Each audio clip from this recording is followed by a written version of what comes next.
Your jaw clenches before you even notice. The screen glows a little too bright, your pulse ticks just under your ear, and a familiar sentence slips through like a draft under a door. You're messing this up again. The more you try to push it away, the louder it gets. Your shoulders creep toward your ears. The inbox pings. A name you've been avoiding pops up. Your tongue goes dry, your thoughts speed, and the world seems to narrow to a tunnel that points straight at the worst case. Sound familiar? Here's the promise. In the next minutes, you'll learn how to talk to your brain so it listens, how to reframe the story, refocus your attention, and begin rewriting your identity from the inside out. What we'll build is not positive thinking. It's an operating system upgrade. You'll keep your edge, lose the static, and walk away with a script you can run anywhere. Desk, hallway, subway, bedside. No guru voice required, just you reclaiming the controls. Think of your brain as two partners sharing one cockpit. One partner is ancient and fast, scanning for threats, triggering alarms, pulling blood toward your muscles. The other is newer and slower, the part that plans, chooses, and speaks in full sentences. When stress rises, the ancient partner grabs the yoke. That's your amygdala sending out the bat signal and your prefrontal cortex going dimmer for a moment. This isn't a flaw, it's your survival system doing its job. But the job description is outdated for modern life. The good news is neuroplasticity takes orders. The words you use, the questions you ask, and the rhythms you breathe become cables laid across your nervous system. You're about to learn a short, speakable sequence that restores power to the part of you that chooses. Here's the first framework, the Brain Handshake. When alarms flare, you do 3 moves in under 60 seconds: name, breathe, ask. Naming is one quiet sentence that starts with, "I'm noticing." You're not declaring truth, you're labeling weather. "I'm noticing a wave of tightness and the thought that I'll blow this." That language creates a few millimeters of space between you and the thought. Breathing is a 4-4-6 rhythm. Inhale for 4, hold for 4, exhale for 6. The slightly longer exhale nudges your vagus nerve to dial down the siren. Asking is a 2-question check that turns your mind from critic into coach. What matters most for the next 2 minutes? And what is the smallest wise action? That's the handshake. It tells your fast brain, "I see you." It tells your thinking brain, "You're up." Feel your inhale now, 4 counts smooth through the nose. Notice the cool air at the tip of your nostrils, the slight rise under your ribs. Hold for 4 as if you're setting a glass of water on a shelf. Exhale for 6 through pursed lips as though you're fogging a mirror from across the room. Do that twice more. While you do, unclench your jaw on purpose and let your shoulders fall an inch. There, the room doesn't change, but the edges soften. The screen is still bright, but your eyes feel a fraction less hunted. You just bought yourself the tiniest runway, and tiny is all you need to take off. A story because you've lived versions of this. In a fluorescent conference room, Sam sat at the far end of a glossy table, a portfolio open, 6 faces watching. He'd rehearsed a pitch for a week, but the CFO's first question cut sideways, and Sam felt heat surge up his neck. In his head, an old chorus, "You always choke when it counts." His tongue went dry, the slide ahead blurred. Then he remembered the handshake. Under the table, he pressed his thumb to the pad of his middle finger and named it silently. "I'm noticing panic and the thought that I'm out of my depth." He breathed 4-4-6 twice, eyes still on the CFO. Then he asked inside, "What matters for the next 2 minutes?" Not impressing anybody. Clarity, smallest wise action, ask for the constraint. He said, "Before I answer, what's the one metric you'd fire me over if we missed it?" The room shifted. The CFO smiled. "Cash conversion cycle," she said. Sam nodded and answered that nothing else. When he left, his hands were still damp, but his brain felt like a steadier animal, leashed and with him. You can do that now in your space without the boardroom. Name, breathe, ask. The habit installs fastest when you practice in micro situations, not only in crises. You drop a spoon, you miss a step, a message arrives late at night. These are reps. Each time you use the handshake, you reinforce a lane from reaction to response. Neurons that fire together wire together. Your language is the switch. When you say, "I'm noticing the thought that," you're literally moving activation from limbic regions toward networks that handle language and perspective. The science is simple enough to live. Attention shapes activation, and activation shapes habit. You are not erasing your emotions, you're making them readable. Place one palm on your sternum. Feel the weight of your hand, the warmth through fabric. Let the hand stay while you take one slow inhale and then exhale for longer. The chair under you supports your hips. The floor under your feet pushes back with quiet certainty. These sensations are anchors. Your brain loves concrete data. Give it temperature, pressure, sound, the hum of an appliance, the soft click in your throat when you swallow, the cotton against your wrists. Sensations are non-verbal complements to the handshake, and they tell your fast brain there is no tiger. Safety cues stack. You are teaching your body to trust your voice. There's a second framework you'll learn today, a way to talk back to the story that rides on your mood. Call it the three-angle reframe. Your mind offers you one angle by default, usually the most dramatic. You round it out with two more plausible angles, neutral and constructive. Start with the negative as is, not to indulge it, but to make it explicit. This will fail, and it'll be my fault. Then offer a neutral description, anchored in facts. This is a difficult task with moving parts, and some outcomes are uncertain. Finally, craft a constructive angle that remains believable. If I clarify the first step and ask for the one key constraint, I'll increase our odds. You don't need to fight your original thought. You're surrounding it with alternatives. The brain's reticular activating system will begin to notice evidence for all three angles. Over time, with practice, the constructive angle gets more airtime. Try it with something small from today.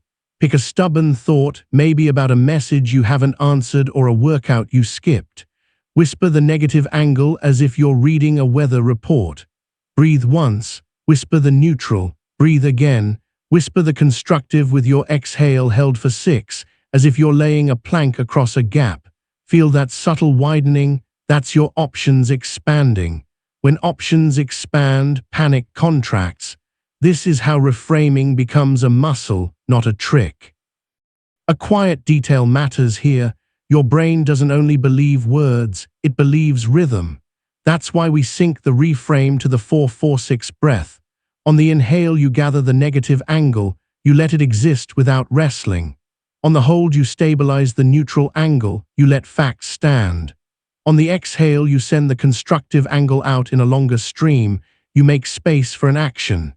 This pairing creates a loop your nervous system learns to recognize, acknowledge, stabilize, move.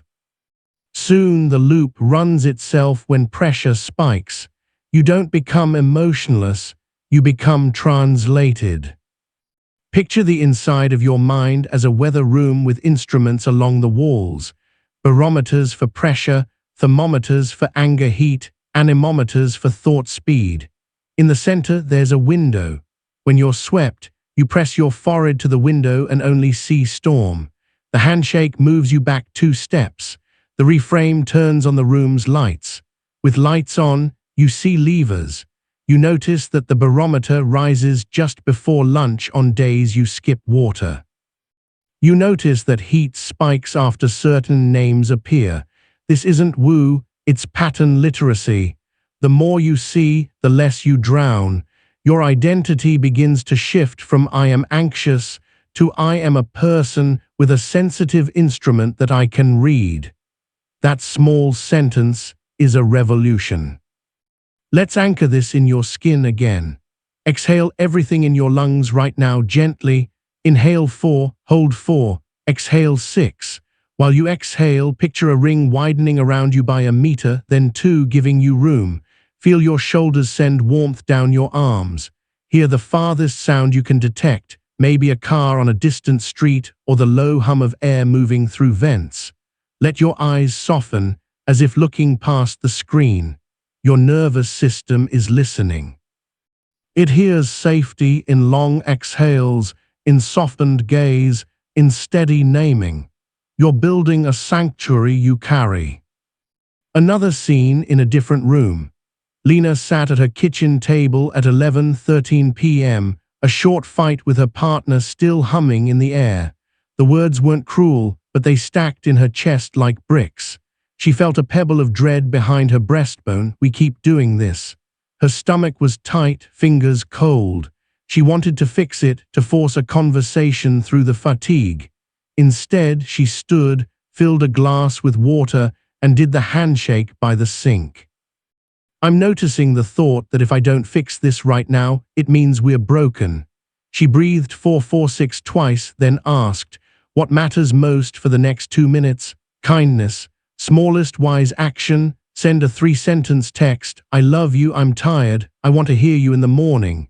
She sent it and placed her phone face down. Then she used the 3-angle reframe on the pebble. Negative, we are stuck. Neutral, we are tired and looping. Constructive, sleep will reset the tone.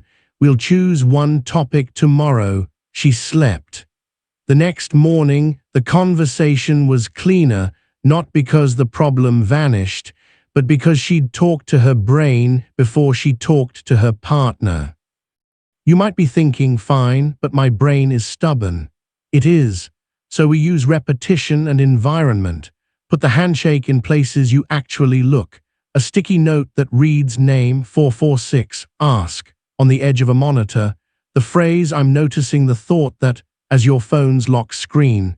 Pair the 3-angle reframe with a daily ritual you already have. First sip of coffee, turning a doorknob the moment you sit in a car seat. Neuroscience isn't magic, it's maintenance. We aren't waiting for motivation, we are building grooves. There's a subtle identity shift woven through all of this. You are not becoming a different person, you are becoming the person underneath the panic. You are the awareness that names, the breath that steadies, the questions that choose. Emotions move like weather systems across your sky. You are the sky. When you treat thoughts as objects you can hold up to the light, this one is heavy, this one is sharp, you stop confusing the tool with the wielder. That distance is not cold, it's compassionate. Because from a step back, you can care for yourself like you would a friend whose hands are shaking before a speech. You become reliable to yourself, and reliability is the soil where confidence grows without theatrics. We'll make this real with a micro practice you can run today 3 times, no special setup. Pick a small pressure moment, opening your inbox, walking into a meeting, stepping onto a treadmill. As you cross the threshold, do the handshake in under 30 seconds. I'm noticing 446, what matters most for 2 minutes. What's the smallest wise action? Then, once in the moment, run a 3-angle reframe on whatever thought knocks first. No need to find perfect words, you're teaching rhythm. After, jot 1 sentence in a notes app, what you named, the action you chose, and 1 body sensation you felt. This sentence is your progress bar. If you skip a day, you haven't failed, you've gathered data. Your brain will keep learning while you're busy living. Pause again and check your body. Where is the center of gravity right now? Maybe your chest, maybe your belly, maybe right behind your eyes. Let your breath roll toward that spot as if your inhale has weight. Notice the temperature of your palms. Notice the texture of your tongue against your teeth. Notice the way your clothes hold on your shoulders. These are messages sent upward to your brain. This moment is survivable. Your brain, wanting to be efficient, hears and adjusts. Over time, the adjustment becomes your baseline. This is not about never feeling fear or irritation. This is about not being drafted by them without your consent. You will still get startled, you will still flare. But with the brain handshake and the three-angle reframe, you'll have a fluent reply ready, and the reply will tilt your physiology. Each tilt is a stitch in a new identity, someone who can feel big feelings and take the smallest wise action anyway. That identity doesn't announce itself, it proves itself, 2 minutes at a time. The next time that old voice whispers that you're messing this up again, you'll know how to answer. I'm noticing that thought. Breathe 4-4-6. What matters for the next 2 minutes? What's the smallest wise action? Then you'll offer your brain 3 angles and let it pick the most helpful. You'll feel your jaw unclench a notch, your chest loosen like a door on a better hinge, and you'll remember, you are the awareness, not the emotion. You're not crushing your sensitivity, you're steering it. This is how rewriting begins, not with fireworks, but with a conversation you repeat until every room in your life gets quieter. You've learned to greet your brain with the handshake and to widen the story with 3 angles. Now we tune the instrument that decides what you notice in the first place. Your attention runs on a gatekeeper called the Reticular Activating System, the RAS, a network that filters which signals rise from the noise. Tell it look for threats, and it will spot every sideways glance. Tell it look for next steps, and it will highlight handles you can grip. Today we'll give it new orders with a framework called the signal-to-noise filter. It's simple, speakable, and it turns scattered focus into a beam. The rule is this: define the signal in 1 sentence, choose 1 anchor for your senses, and set a duration that's too small to resist. Then rerun as needed. When the RAS receives a clear target plus a body anchor, it becomes a searchlight instead of a lightning storm. Start with the signal. Whisper it as if you're telling a friend across a quiet table. The signal is not a mood or a hope. It's a description of what you intend to catch. You might say, for the next 4 minutes, the signal is the first paragraph of this email. Or for the next 4 minutes, the signal is the feeling of my feet while I walk. Short and plain beats impressive. Then pick an anchor you can feel right now. The pad of your index finger on the rim of a mug. The rise and fall beneath your collarbones. The weight of your feet inside your shoes.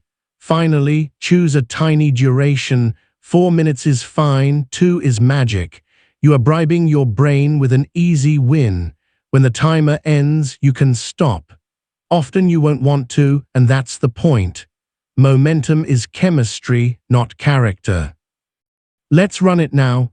Notice the temperature of the air brushing the inner edge of your nostrils. That coolness is a fact your body gives you freely. Let that be your anchor. Speak your signal for this passage. For the next 2 minutes, the signal is these words and the feel of cool air at my nose. Set the duration internally. Breathe once 4-4-6. Feel the subtle move of your throat as you swallow. Hear the farthest sound you can, the faint whir of a fan, a car's low growl, a distant voice. Your attention just obeyed you. The room didn't change. The filter did. A story because your life runs in scenes. Nick Hill was a software engineer who loved solving problems when they were clean and hated them when they were alive. One afternoon, a bug surfaced that broke a customer's checkout flow. The Slack channel filled with pings. His stomach fluttered like a trapped bird. He felt heat behind his eyes, and his fingers wanted to sprint across every file at once. He heard his inner narrator, "You always chase 10 threads and finish none." Then he remembered the filter. He wrote a sentence on a sticky note and slapped it onto his monitor. Signal equals reproduce the bug in a local environment. Anchor equals elbows on desk. Duration equals 5 minutes. He placed both elbows squarely, felt the wooden edge bite a little, inhaled for 4, held for 4, exhaled for 6. For 5 minutes, he did nothing but make the problem appear on his own machine. He succeeded. He reset the filter. Signal equals 1 failing test. Anchor equals left thumb pressing right thumbnail. Duration equals 3 minutes. The channel still pinged. His elbows still sweated. But the searchlight stayed where he pointed it. 90 minutes later, the checkout worked. When he stood up, the edges of the world looked gentler. He didn't conquer distraction. He named the signal so the RAS could finally help. Under the hood, this works because your RAS is suggestible. It tags stimuli based on recency and importance. When you create a small, time-bound target and pair it with a sensation, you assign importance without drama. The sensation keeps the limbic system soothed while the target keeps the cortex busy. You are giving your mind a loop. Feel the anchor, pursue the signal, breathe, repeat. After enough loops, your brain begins to anticipate the state you intend. That anticipation is what people call flow without the mysticism. You don't need long stretches to enter it. You need a well-trained gatekeeper. We'll tuck a second framework beside it, one that expands your choices when you feel cornered. Call it the Window-Widen Protocol. Stress narrows your options to fight, flee, or freeze.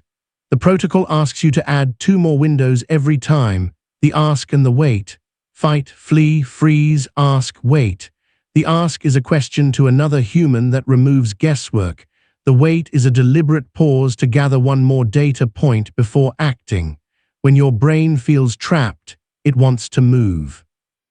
If you can't move outward safely, move vertically, up into perspective.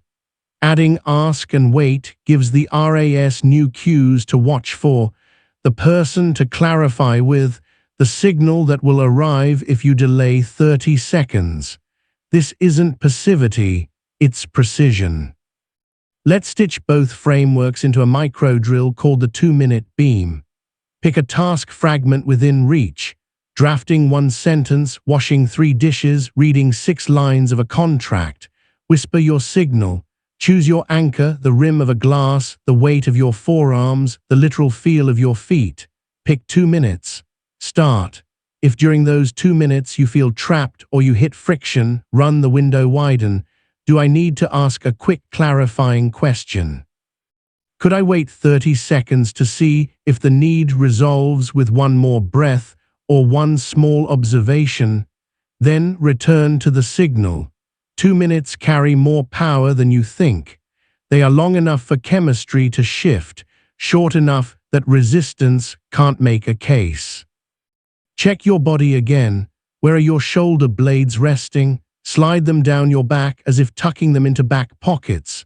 Feel the skin on the back of your neck. Notice the weight of your tongue in your mouth. Let it rest at the roof gently, tip behind your front teeth. Sense the pressure of your seat, the line where fabric meets thigh. You are drawing the mind's eye down into contact points. Watch what happens to the chatter as you give it texture. The volume lowers like a radio moving into the next room. Another scene, quieter but no less charged. Priya was about to text her sister after months of thin conversation. The last message had ended in a silence that felt like frost. She drafted, deleted, drafted again. Her heart thudded at the sternum's base, not sharp but heavy, as if a book lay there. Her brain spun 3 futures, all bad. She caught herself gripping the phone like a weapon. Then she took the window widen. Fight would be pressing send with heat. Flee would be tucking the phone under a pillow. Freeze was the loop she was in. Ask could be a simple, vulnerable question. Wait could be an hour after a walk and water. She paired the decision with the filter. Signal, write 3 simple sentences without blame. Anchor equals cool ceramic of the mug in my left hand. Duration equals 2 minutes. She wrote, hey, I miss you. Can we pick 1 small thing to plan together this month? She waited on purpose until she'd walked around the block and felt her calves warm and the air move across her cheeks. When she came back, a reply blinked. It wasn't a movie ending, just a door not slammed. The RAS learned something in her that night. Sometimes the signal is kindness plus proof you can survive the wait. You might worry that narrowing to a tiny signal makes you smaller. It does the opposite. Without a chosen signal, the environment chooses for you. The RAS highlights novelty and threat by default. That's why a ping slices your attention even when you don't want it to. By stating your signal, you're driving the highlighter. And when you tire, don't double your ambition, halve it. Half a page, half a sync, half a stretch. The feeling you're after isn't pride, it's traction. Traction convinces the nervous system that action is safer than rumination. Once convinced, it will help you move. Here's a drill to cement this as habit: the doorway beam. Every time you pass through a doorway today, use the frame as a trigger. Whisper a signal for the next 2 minutes beyond the door. If you're entering a kitchen, the signal is a glass of water and 3 long exhales. If you're entering a meeting, the signal is writing the meeting's purpose at the top of your notes. If you're entering rest, the signal is placing your phone out of reach and relaxing the muscles around your eyes. The doorway gives your brain context change, and the signal rides that wave. After a week of doorways, you'll find your day dotted with beams of focus, like stepping stones across a stream. Feel your breath again. Inhale through your nose and feel coolness touch the nasal bridge. Hold gently and sense your ribs widening like a book opening. Exhale longer and hear the faint whisper of air. On the next exhale, soften your gaze. Let your peripheral vision come online, noticing the room's edges without focusing. This cue tells the midbrain you are not hunting or hunted. With that message received, the RAS wastes less energy scanning for danger and more on your chosen signal. This is how biology becomes an ally rather than an obstacle. To keep the science honest, remember the negativity bias. Your brain weights possible losses about twice as heavily as equivalent gains. You can't delete that bias. You can counterweight it with experience. The filter and the window-widen produce those experiences quickly. Each tiny success rebalances your internal math. Your system updates from action is risky to tiny action is usually safe, often helpful. The recalibration doesn't require pep talks. It requires counted reps. 2 minutes, again. Run one now. Pick something within arm's reach. Speak the signal plainly. Touch your anchor. Set the duration. Begin. If a worry voice interrupts with a prediction, you don't argue, you nod. You widen the window, ask or wait. Then you return to the beam. Notice the sound your chair makes when you shift. Notice the shadow on your desk. Notice the faint tension at the bridge of your nose and let it melt 1 degree. Let your jaw drop a few millimeters, then close gently, like placing a cup on a saucer. This is not indulgence, it's calibration. We end with identity, because nothing sticks without a story about who you are. You are not a distracted person trying to be disciplined. You are a signal maker training a loyal filter. You are not the swirl of inputs. You are the one who teaches your mind what to emphasize. The old voice that says you always chase 10 threads is just a habit of prediction. You are the awareness that names the signal, the breath that anchors the body, the patience that waits for one more piece of truth before it moves. You've been this all along. Now you're proving it in 2-minute beams. When the next flood of noise rises, notifications, unfinished tasks, opinions, old echoes, you'll know what to do. You will choose a single signal. You will pair it with a sensation. You will give it 2 minutes so small your resistance shrugs and steps aside. If you feel trapped, you will widen the windows until air returns. And as you do, you will feel your nervous system tilt toward you, like a dog turning its head at the sound of its name. You'll feel your breath get longer without trying, your chest looser, your eyes softer. You'll feel like yourself, simply because you chose who to be for the next 2 minutes. That is the beginning and the continuation of rewriting, not a single thunderclap, but a series of beams stitched into a path you can walk. You've learned to greet the alarm and to aim your focus. Now you'll learn how to transmute the mood itself, not by pretending it's gone, but by giving it a staircase to climb. Your nervous system loves gradients. When you ask it to leap from panic to peace, it resists. Offer it rungs, specific, doable shifts, and it cooperates. We'll use a framework called the Emotional Alchemy Ladder. You identify where you are, you climb one rung at a time, and at each rung you anchor with the body. Thought and sensation travel together. You'll pair them like two hands on the same rail. This is not about faking calm, it's about moving state with respect.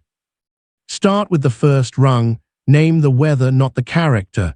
You'll say, a gust of anxiety is moving through, instead of, I am an anxious person.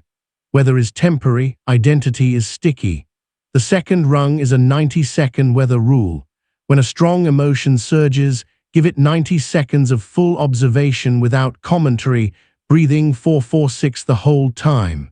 The chemistry of an adrenaline spike decays quickly when you don't pour gasoline through rumination. The third rung is micro-direction, one sentence that begins with, so for 90 seconds I'll, and ends with a single embodied action.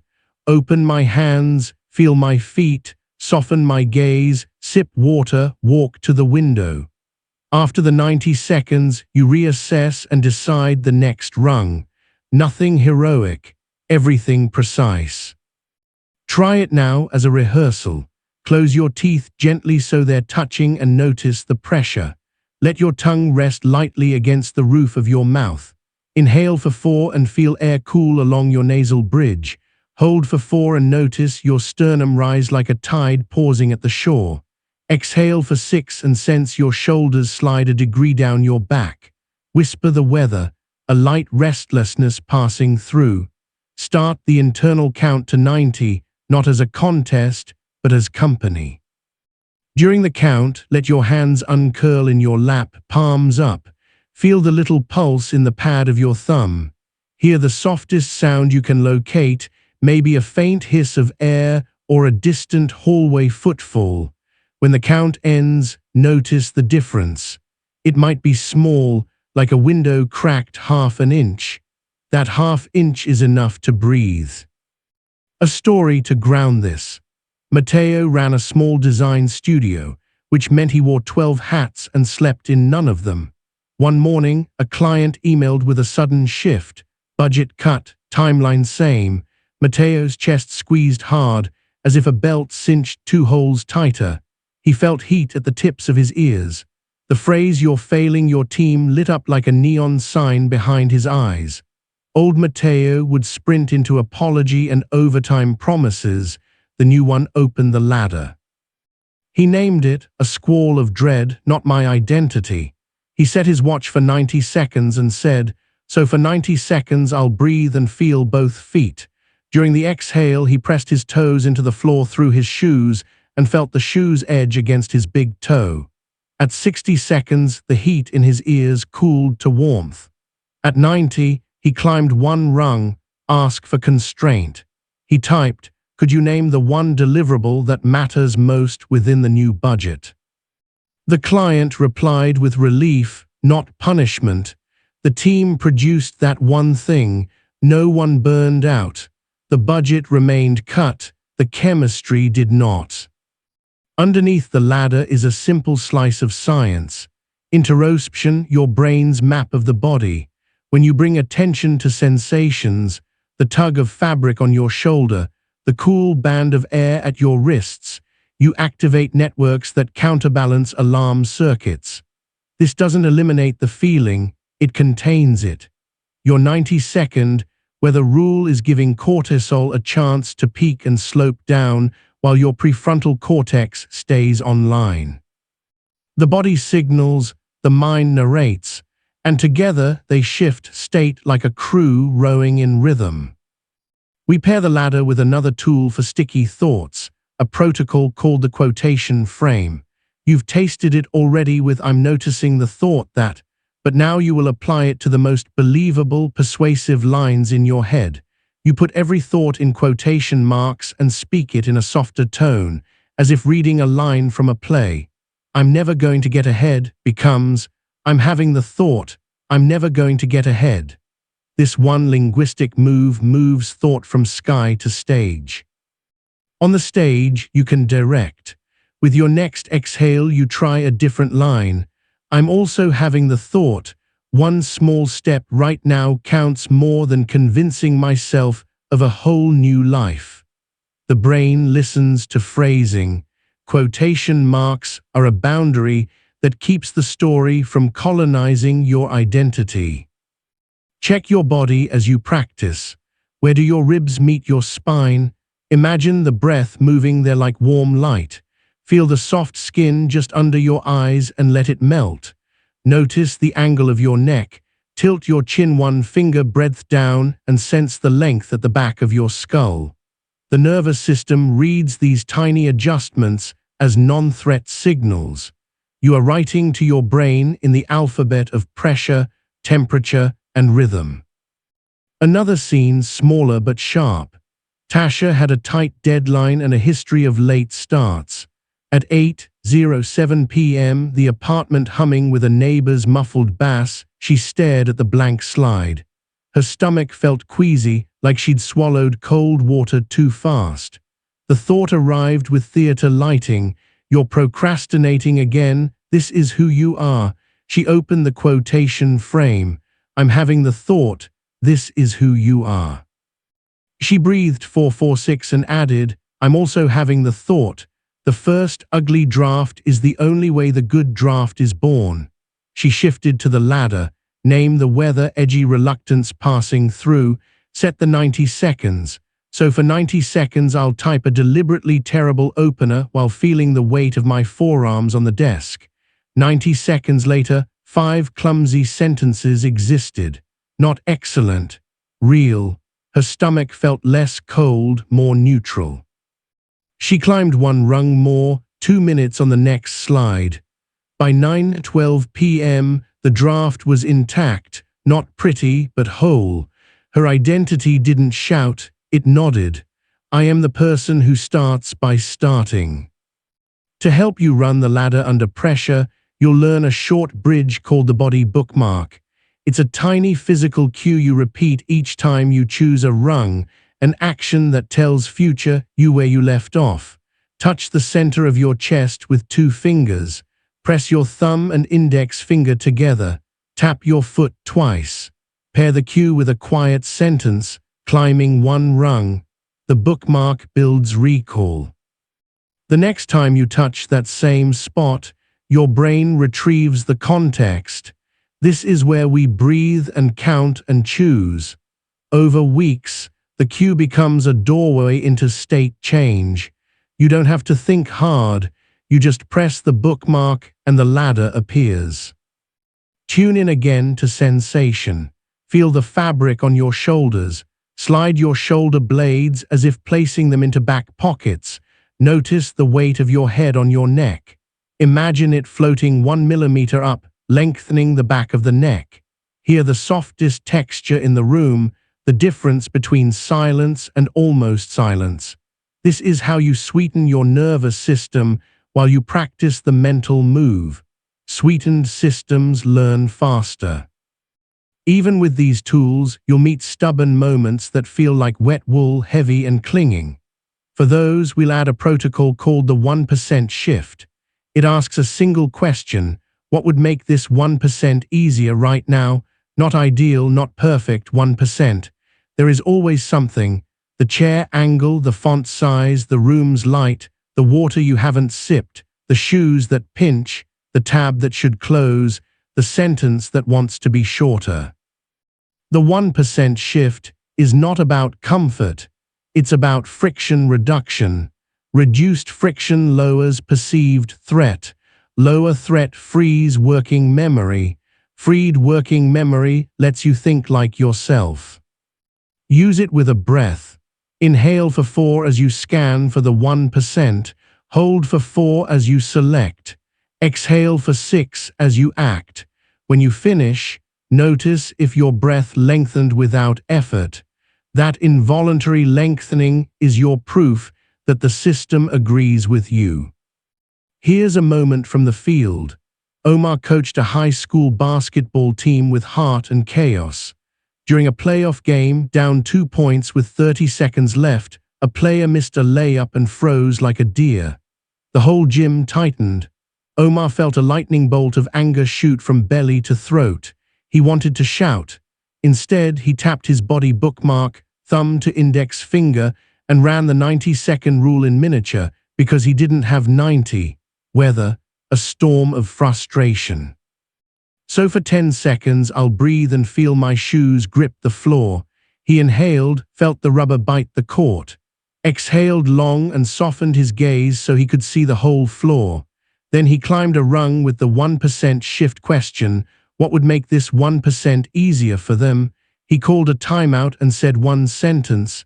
Everyone look at the clock. We have time for one pass and cut. He didn't lecture, he gave a signal. The next play worked. The gym exploded. Omar sat later in his dark car and realized he'd talked to his brain in a language it could hear. He felt heat leaving his body like steam.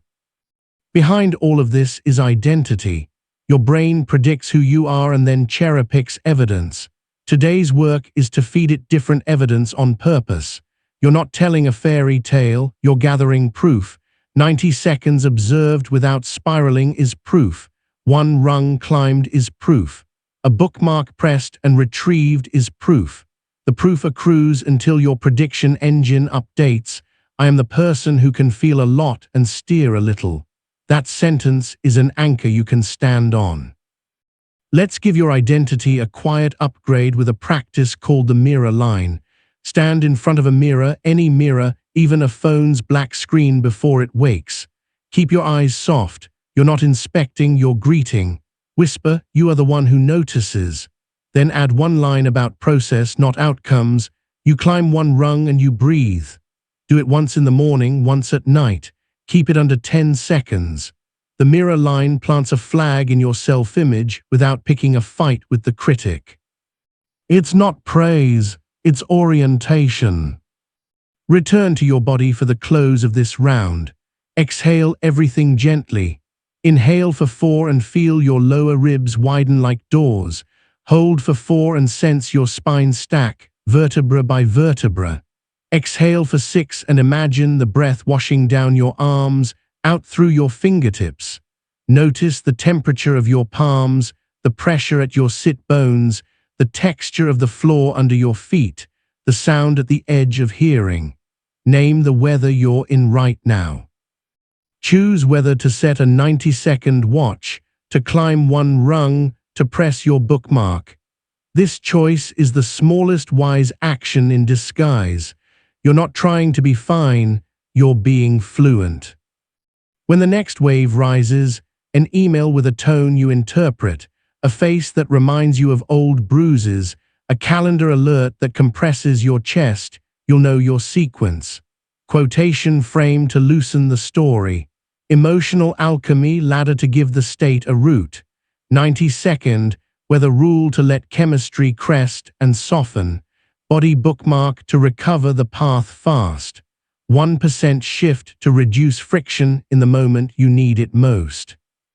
Each one speaks to a part of your nervous system, not as a lecture, but as a hand on the shoulder, steady and warm. You'll feel your breath longer, your jaw softer, your eyes wider. And inside that widened view, you'll hear yourself, clear, kind, capable, saying the quiet truth. You are the awareness, not the emotion. You are the one who climbs, not the weather that passes. Perfectionism wears a lab coat. It speaks in metrics and safety, but what it sells is paralysis. It tells you the stakes are enormous even when they are. It insists on rehearsing disasters in exchange for the illusion of control. Today, you'll learn to replace that voice without losing standards. We'll install a framework called the Inner Coach Switch, and pair it with the Clean Line Debrief. The switch changes the tone that lives in your head with 2 precise sentences. The debrief keeps your standards high without burning your nervous system. Together, they give you what perfectionism promised but never delivered: consistent progress and a steady pulse. The Inner Coach switch has 3 steps you can run in under 30 seconds. First, you catch the critic mid-sentence and label the tactic, not yourself. That's catastrophizing, or that's all or nothing, or that's mind reading. Second, you swap the voice with a 2-part cue that always follows the same pattern. Same goal, kinder method. What's the controllable here? Third, you speak to yourself like a teammate you respect, using simple, actionable language. For the next 5 minutes, do X. The magic is in those 2 words, same goal. You're not lowering the bar, you're changing the way you reach it. The brain relaxes when it knows the mission remains intact, and relaxation is not laziness. It's access to your prefrontal cortex. Check your body as you prime the switch. Feel the weight of your tongue resting against the roof of your mouth. Notice the coolness at the ridge of your nose. Let your shoulders settle 1 notch down and back, sliding like a drawer closing softly. Inhale for 4, hold for 4, exhale for 6. On the exhale, soften your gaze so your peripheral vision expands by a few degrees. This is biology's permission slip. You're telling your system the threat is conceptual, not bodily. That message frees your thinking voice to change tone. A story from the edge of a stage. Renee was a young project manager presenting to a senior steering committee for the first time. The morning of the meeting, the seam of her sleeve scratched the inside of her elbow and felt like proof that she didn't belong. As she connected her laptop, she noticed a pixel stuck on her slide, 1 tiny bright dot, and her mind inflated it into a billboard. You're sloppy.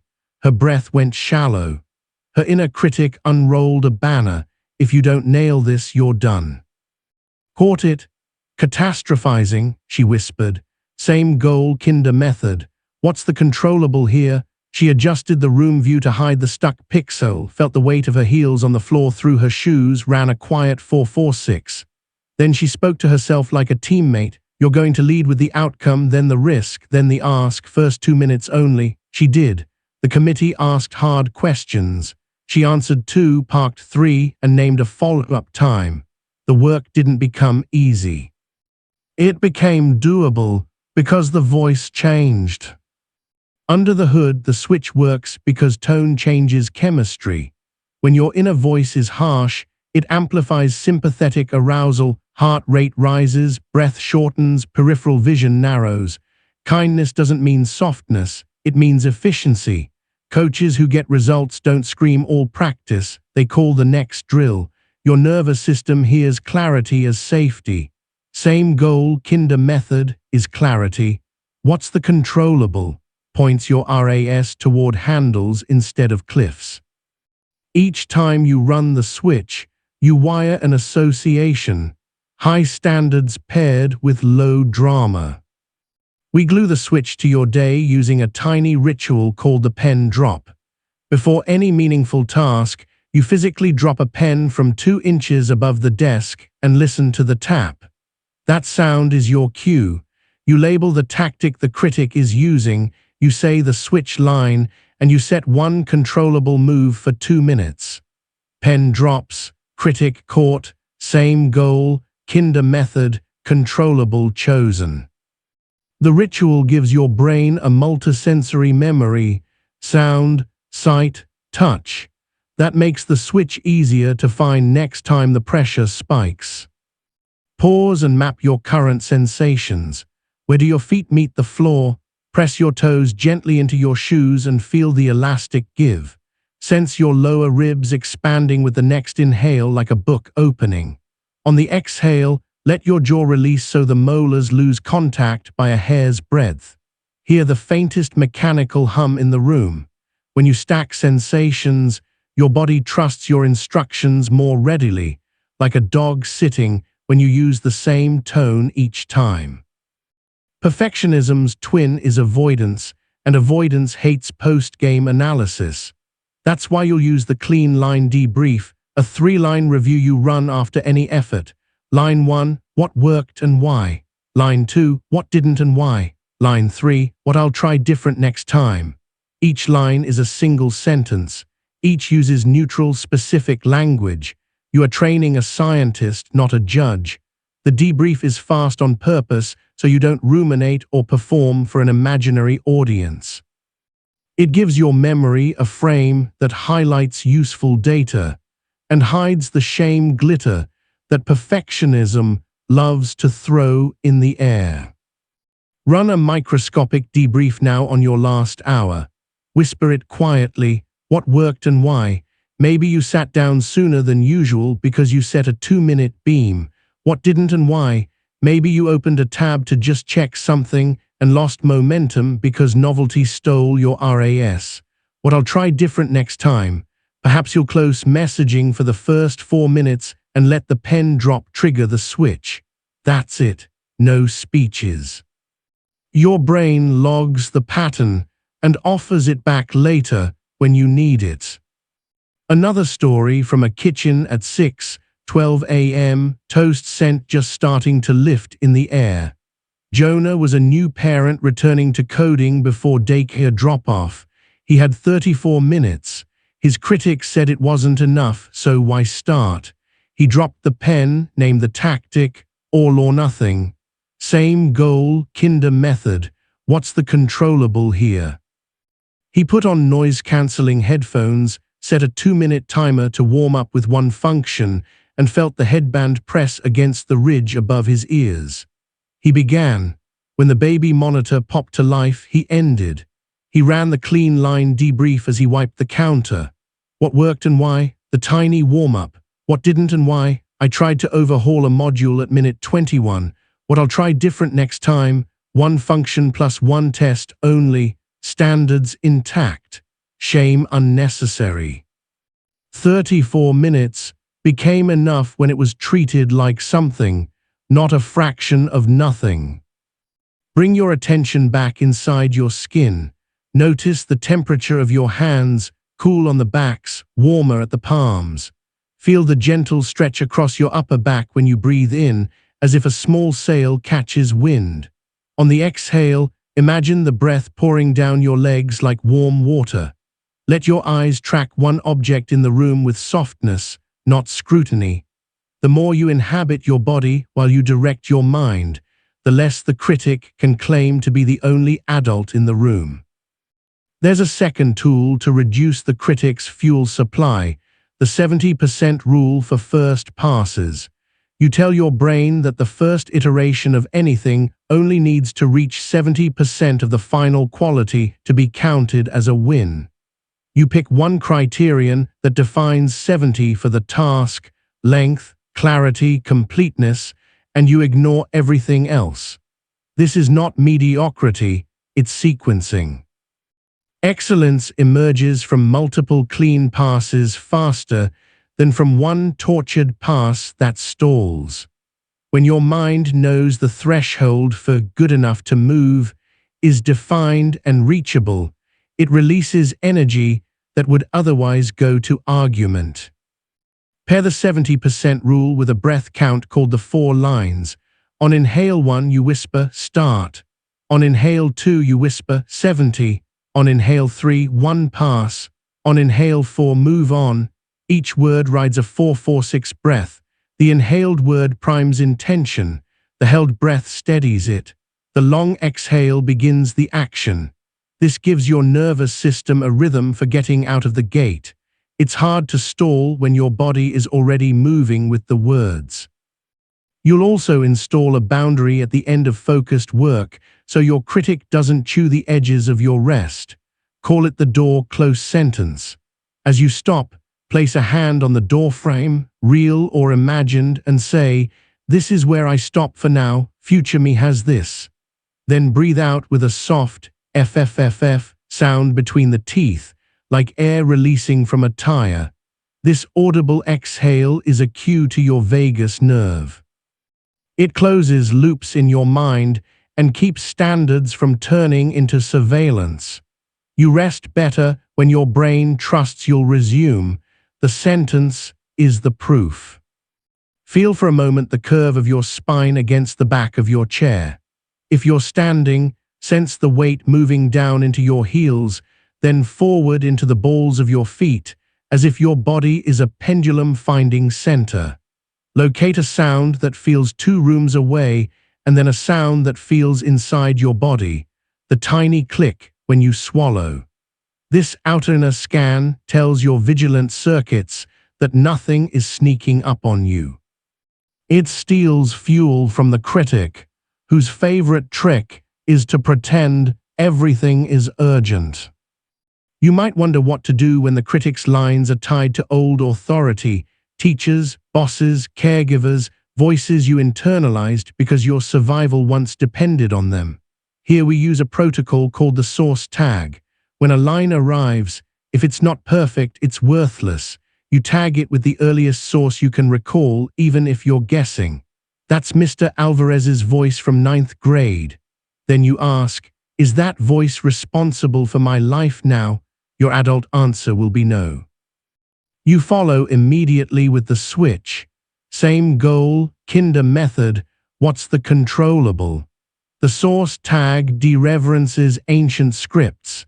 It moves them from sacred to historical, which makes space for your current values to steer.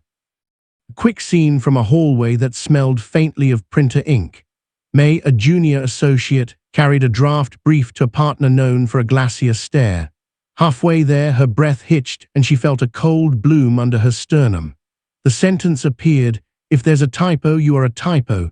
She paused by a window, pressed 2 fingers to the glass's cool surface and ran the source tag. That's Dad's voice when bills were late. Is that voice responsible now? No.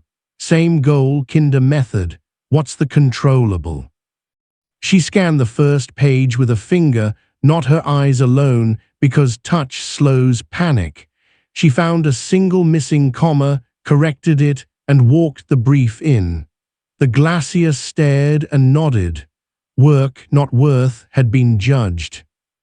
To bake these tools into your identity, you'll use a nightly practice called Coach's Corner. 2 minutes, standing in a doorway or brushing your teeth. You replay one moment when the critic tried to drive. You name the tactic. You speak the switch line.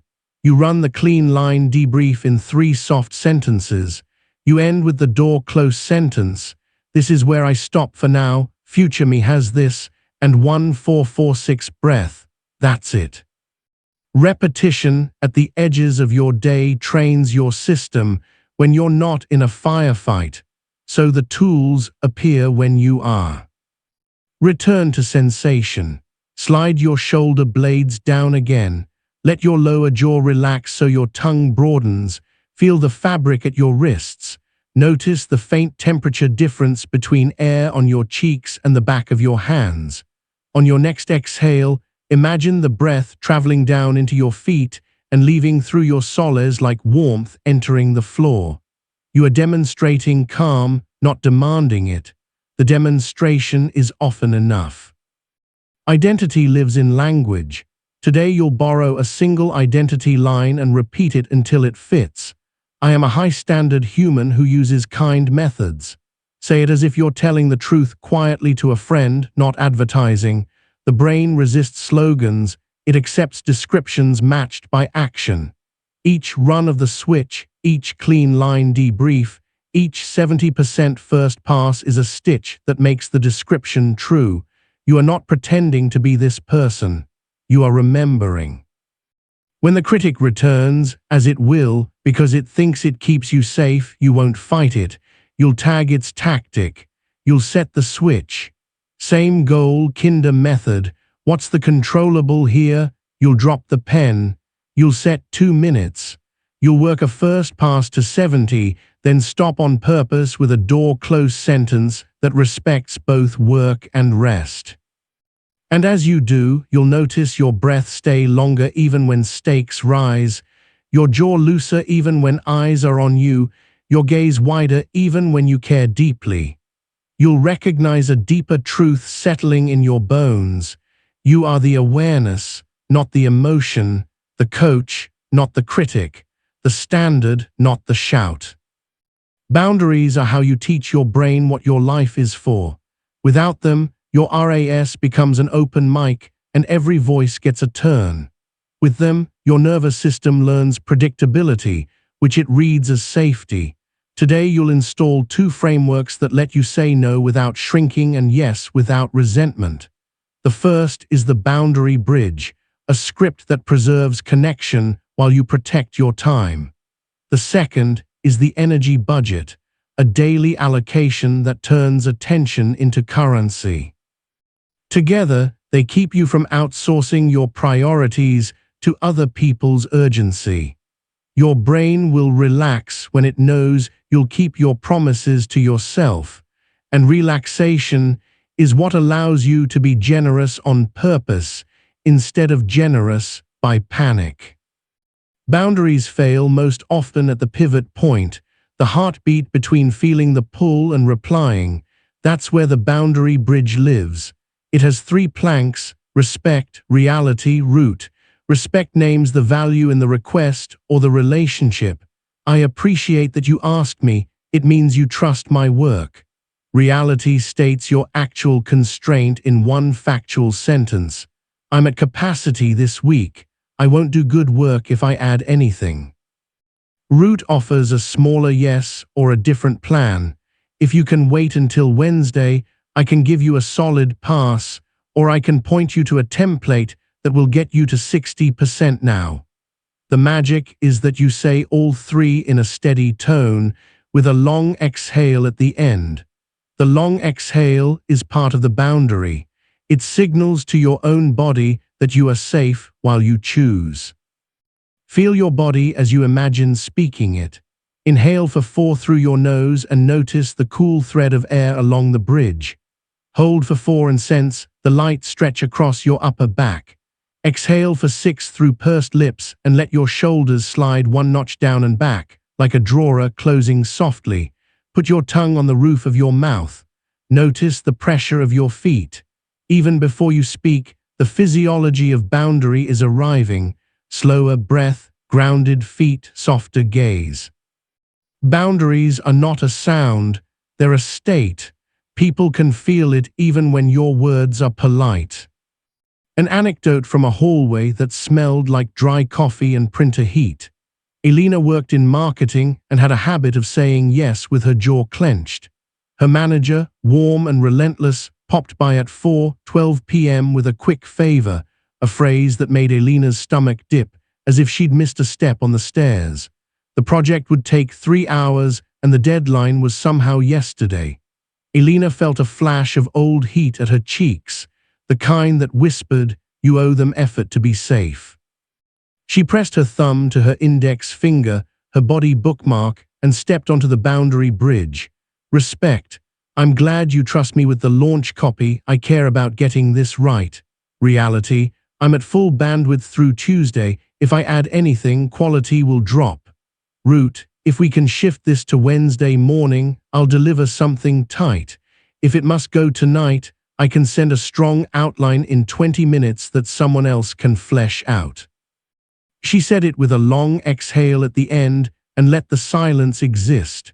Her manager paused, recalibrated, and said, "Outline now works. I'll have Marco finish." The world didn't end. Elena walked back to her desk, noticing the texture of the floor under her soles and the way her shoulders were sitting lower than usual. That sensation was her brain updating, saying no did not equal danger. Underneath this is your threat detection system doing math. When you say yes against your limits, your body registers self-betrayal as threat. Cortisol rises, breath shortens, attention scatters. The boundary bridge reduces threat because it preserves belonging while honoring reality. Respect tells your social brain you're not abandoning the tribe. Reality gives your planning brain the data it needs. Root feeds your problem-solving brain a path that keeps standards intact. The long exhale writes the whole thing into your physiology so it sticks. You are not refusing help, you are designing it. Now layer in the energy budget. Your attention is not one pool, it's line items. You allocate before the day spends you. The rule is simple: 3 essentials, 3 flex, 1 buffer. Essentials are non-negotiables aligned with values or deadlines: 90 minutes on a key project, 40 minutes of movement, 20 minutes of connection. Flex are movable pieces you'd like to get to: reply batch, learning block, tidy loop. Buffer is unassigned, it absorbs the day's weather. You write these in verbs and minutes, not in wishes.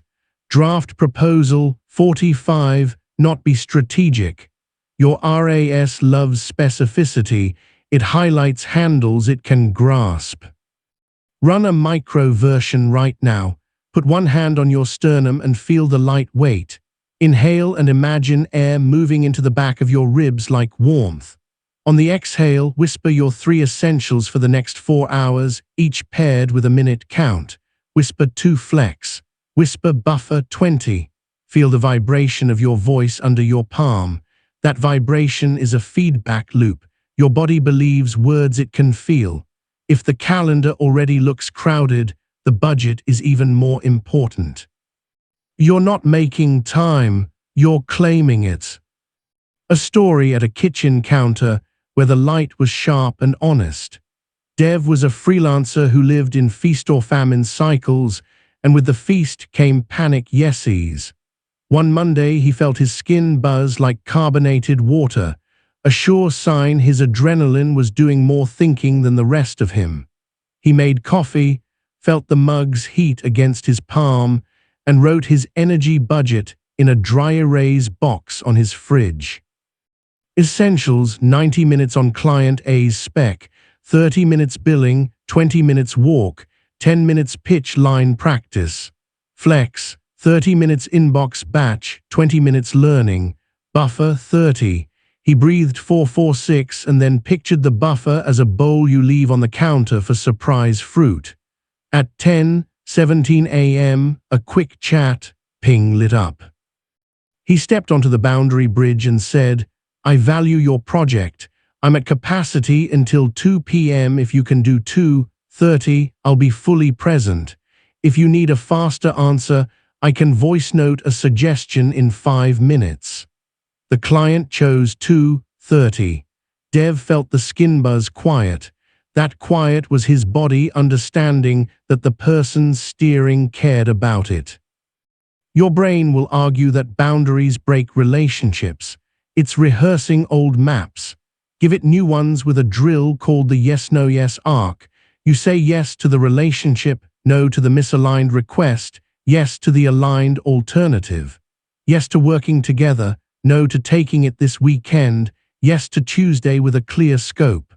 Whisper the arc as a single breath line, letting the no be a tone, not a punch.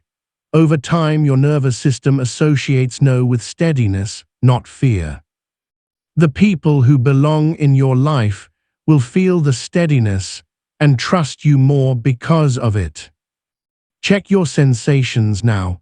Feel the contact points where your body meets the chair. Notice the temperature difference between the air on your cheeks and the air inside your mouth. Sense your lower eyelids and let them soften.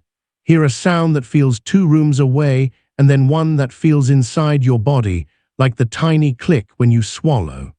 These cues tell your vigilant circuits, no tigers, only choices. When the body believes that, language flows with less static. To keep boundaries alive, we'll install the red line rule. You draw one invisible red line in your day you do not cross. No work after 8 p.m., no phone in bed, no decisions before coffee, no meetings at lunch on Wednesdays. One line.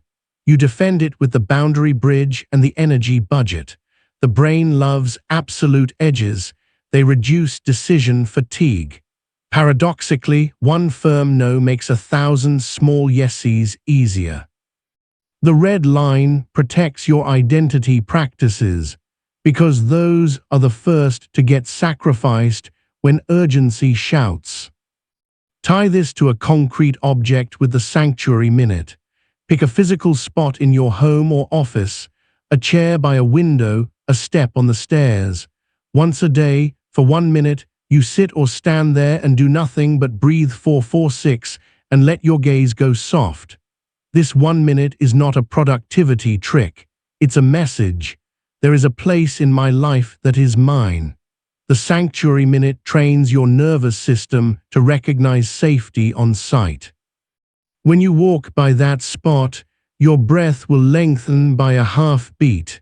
That half beat is often what keeps your yes honest. A smaller story from a phone screen at 11:49 p.m., blue light glazing a tired face. Nor, a medical resident, had told herself she didn't have the luxury of boundaries. She checked messages in bed because the next day felt like a cliff. Her heart rate ticked high even on nights off. One night she noticed the buzzing in her fingers as if they were still typing. She sat up, put both feet on the floor, felt the coolness of wood under her toes, and whispered, "Red line, phone leaves the bedroom." The critic hissed. She ran the source tag and the switch. That scarcity voice, same goal, kinder method, what's controllable? She put the phone in the hallway and set her watch to vibrate for critical calls only. She lay back down and watched the ceiling's faint texture in the lamplight. Her breath lengthened. She slept 1 degree deeper.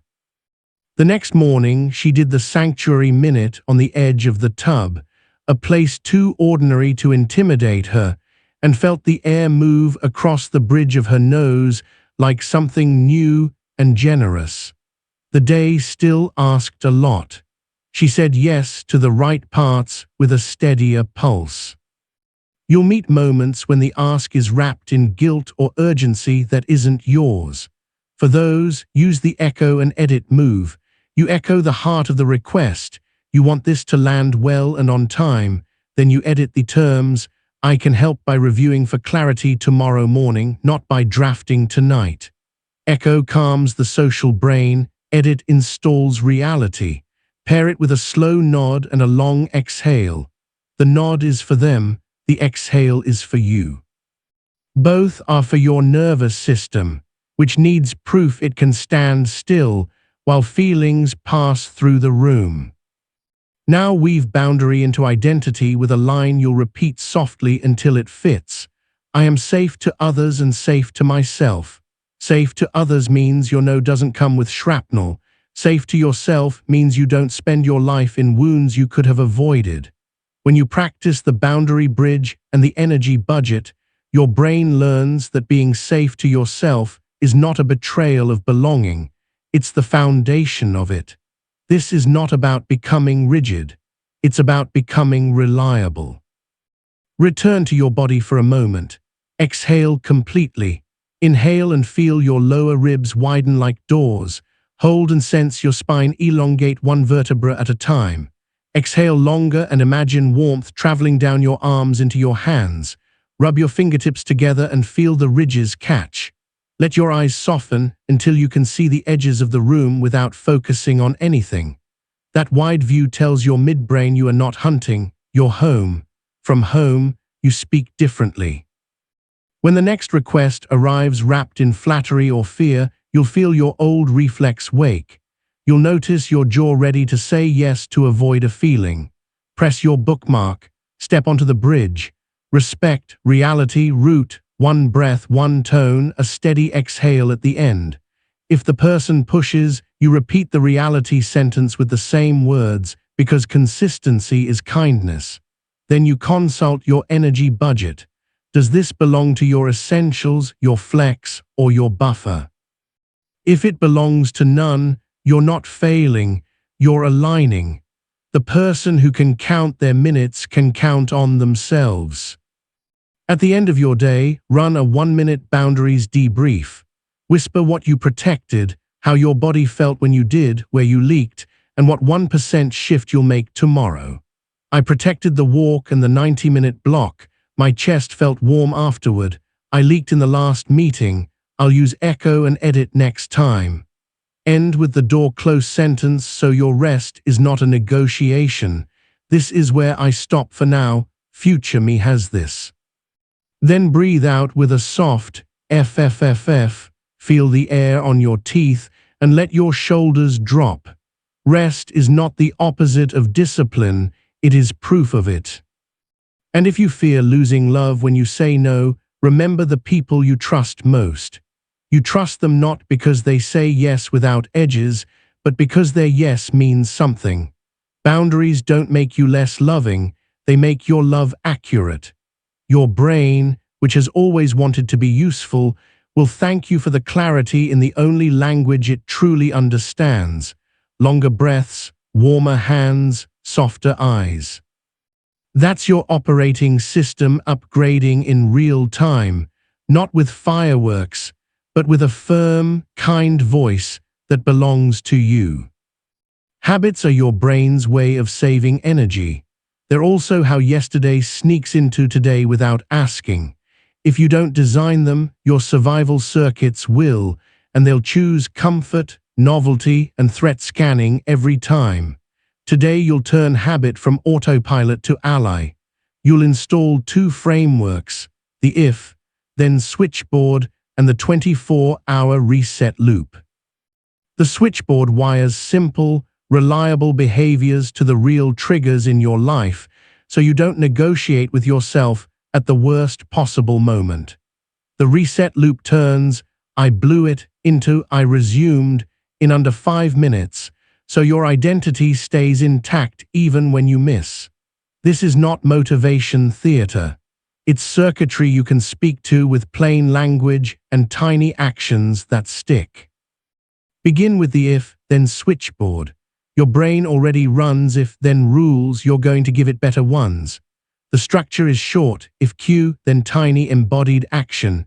The cue is concrete and frequent, a door frame, a calendar alert, the sound of a message ping, your hand on a fridge handle. The action is so small your resistance can't find an argument. 1 4-4-6 breath, 1 sip of water, 1 sentence of a log, 1 stretch, 1 I'm noticing the thought that. Link them on purpose. If doorframe, then whisper the signal for the next 2 minutes. If meeting starts, then write the purpose in 6 words. If irritation spikes, then name the weather and press thumb to index finger. You are teaching your reticular activating system to see cues as instructions, not invitations to spiral. The rule is stupid simple on purpose. The nervous system loves stupid simple because it can't be misread under pressure. Feel the switchboard in your body now. Touch a nearby object, mug, pen, the corner of your phone, and notice its temperature against your skin. That tactile fact is a cue. Pair it with a then. If I touch the mug, then I breathe 4-4-6 once. Try it. Inhale 4, feel cool air touch the inner bridge of your nose.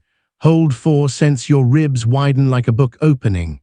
Exhale 6, feel your shoulders lower a notch, like a drawer closing softly. You've just written a rule onto your nervous system. Repetition will thicken that wire until the action runs before you think. A scene from a doorway that saw 100 tiny battles. Mara was a nurse on rotating shifts, and routines slipped through her fingers like water. She wanted to stretch, drink water, and reset before walking into a patient's room, but alarms, charts, and human mess made good intentions feel like a bad joke. She built a switchboard around one cue she could count on: door frames. If door frame, then breath and shoulder slide. She tracked it on a badge-sized card clipped behind her ID. D equals doorframe right arrow, B equals breath 4-4-6 plus S equals shoulders slide. The first day, she remembered 4 times. The second, 7. By the end of 2 weeks, her colleagues joked that she looked untensible. Her care didn't get slower, her movements got cleaner. Her brain learned to associate hinges with hinge moments in her own body.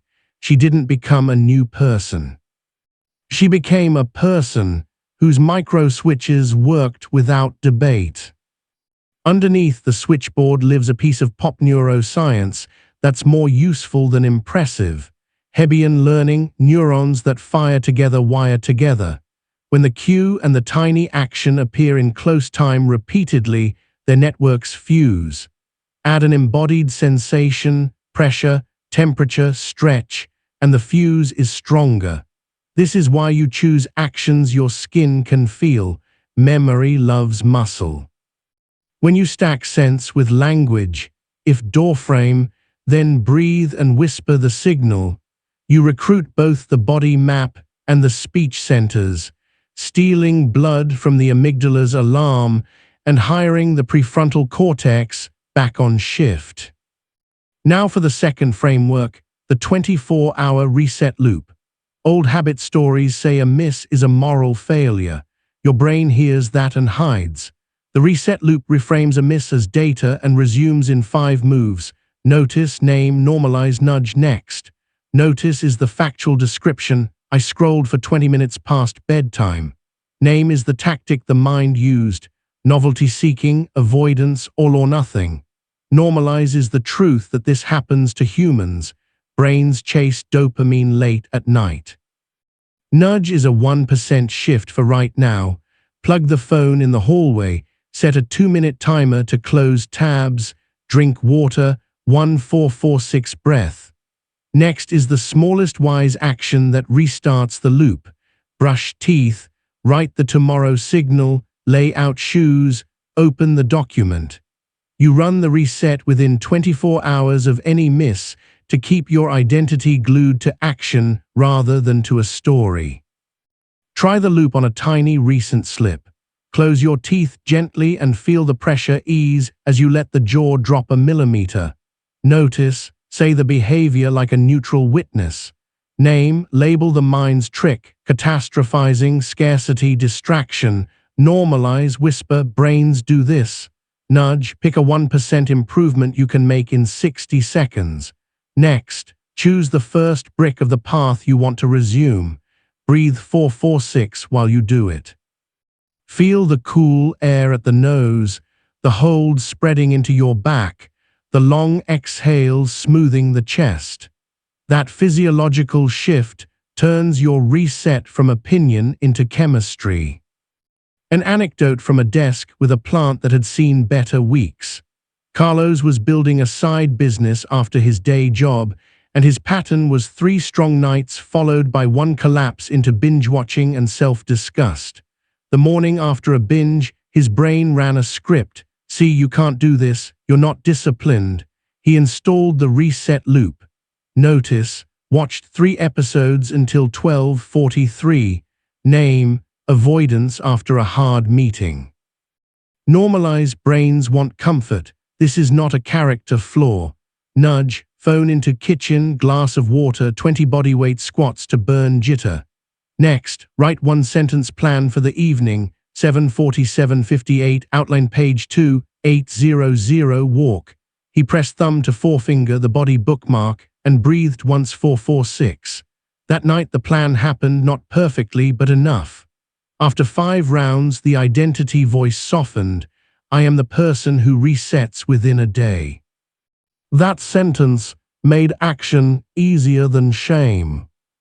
To wire both frameworks deeper, you'll use a micro drill called the 3-switch morning. Before you check messages, you flip 3 pre-wired if-thens to tell your RAS how to spend its spotlight. Switch 1, if feet hit the floor, then exhale slowly and whisper the day's signal in 1 sentence. Switch 2, if hand touches water, sink, mug, shower, then stand tall and soften gaze for 1446 breath. Switch 3, if you reach a door frame, then state 1 boundary for the day out loud. No meetings at lunch, phone out of bedroom. These switches take under 90 seconds. They swap reactivity for authorship before the world opens its mouth. Feel a morning in your skin right now. Imagine the sheet's texture leaving your calves, the cool kiss of air on your ankles. Hear a faint sound far away, a car, a pipe, a bird. If feet hit floor, then one long exhale that ends like a quiet FFFF between your teeth. If hand touches water, then feel that temperature and let your shoulder blades slide into imaginary back pockets. If door frame, then whisper one boundary you'll keep and feel the vibration in your throat. You just rehearsed the day your nervous system wants. Signals before noise. A second story, this one from a late afternoon when the light goes gold and attention goes thin. Yi managed a small team and always lost the last 90 minutes of the day to micro-distractions that felt like work and weren't. He built a switchboard around two cues, the 3:30 calendar chime and the sound of his chair wheels rolling back. If 3:30 chime, then write the one thing for the last block in 6 words on a sticky note. If chair wheels roll back, then door close sentence. This is where I stop for now, future me has this. He paired both with a 4-4-6 breath and the physical cue of tapping the sticky note's bottom edge twice. Within a week, his last block went from mush to traction. The work didn't expand, the waist shrank. His chest felt less like it wore a small invisible armor.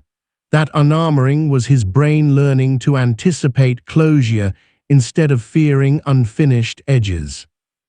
You may worry that if-then rules will make you rigid. They won't if the actions are tiny and the reset loop stays warm. Rigidity is when a miss means identity collapse. Flexibility is when a miss cues the reset within a day. The loop prevents perfectionism from hijacking habit and turning it into a trigger. You'll miss. You'll reset. You'll wire resilience instead of rituals that break under weather. Check your body again. Where does your breath meet your back? Imagine the inhale reaching the 2 places where your lower ribs meet your spine, 2 doors opening and closing. Feel the fabric on your shoulders, the difference in temperature between the backs of your hands and your palms, the small click when you swallow. Sensations are the railings of your staircase. Grasp them when your mind wants to float off into argument. The more you feel, the less you fight your own biology. Layer in a precision tool called the 2-word cue. It's a whisper you attach to a specific if-then and speak in the same tone every time. Begin now, kind method. 1 beam. Resume gently. The words aren't magic, the consistency is. Your midbrain learns the cadence as a safe bell. Over weeks, the bell triggers chemistry that helps you obey your own plan. Pick 1 cue now and tie it to a door frame or the opening of a laptop. Whisper it and notice the little vibration in your throat. That vibration is proof that your body carries your plan. You are not asking the plan to carry your body alone. There will be days when life throws marbles on your staircase. Illness, emergencies, the chaos of other people's weather. On those days, shrink to the floor is lava rule. If I touch the bed or couch during daylight, then I do 1 small action standing first. 1 dish, 1 sentence, 1 stretch. This is not productivity morality. It's a way to keep your RAS from learning that collapse equals safety in the middle of the day. You are protecting the association between being upright and being capable. Protect that, and recovery comes faster. A short scene from a living room where the afternoon felt heavy enough to bend the light. Suri was grieving and motivation had left the building. She wanted to be gentle and also not disappear. She set 1 if-then, if tea kettle clicks, then open the window for 30 seconds and breathe 4-4-6. She set 1 reset, notice threadbare energy, name grief, normalize bodies get slow here, nudge socks and shoes on, next water the plant on the sill. That was it. Not a comeback montage, a kept promise. The plant lifted, Suri's breath lengthened by a syllable. Her identity didn't demand a smile, it recognized a stitch that kept the fabric from tearing. Here's how to cement these frameworks into a life that shows its work.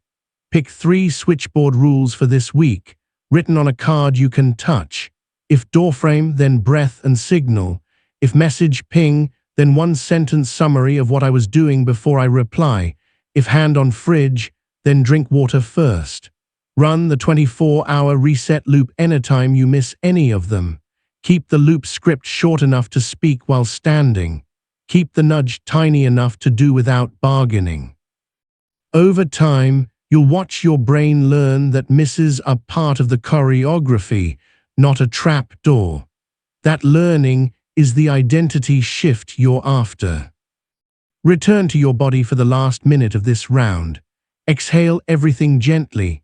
Inhale for 4 and feel the lower ribs widen like doors.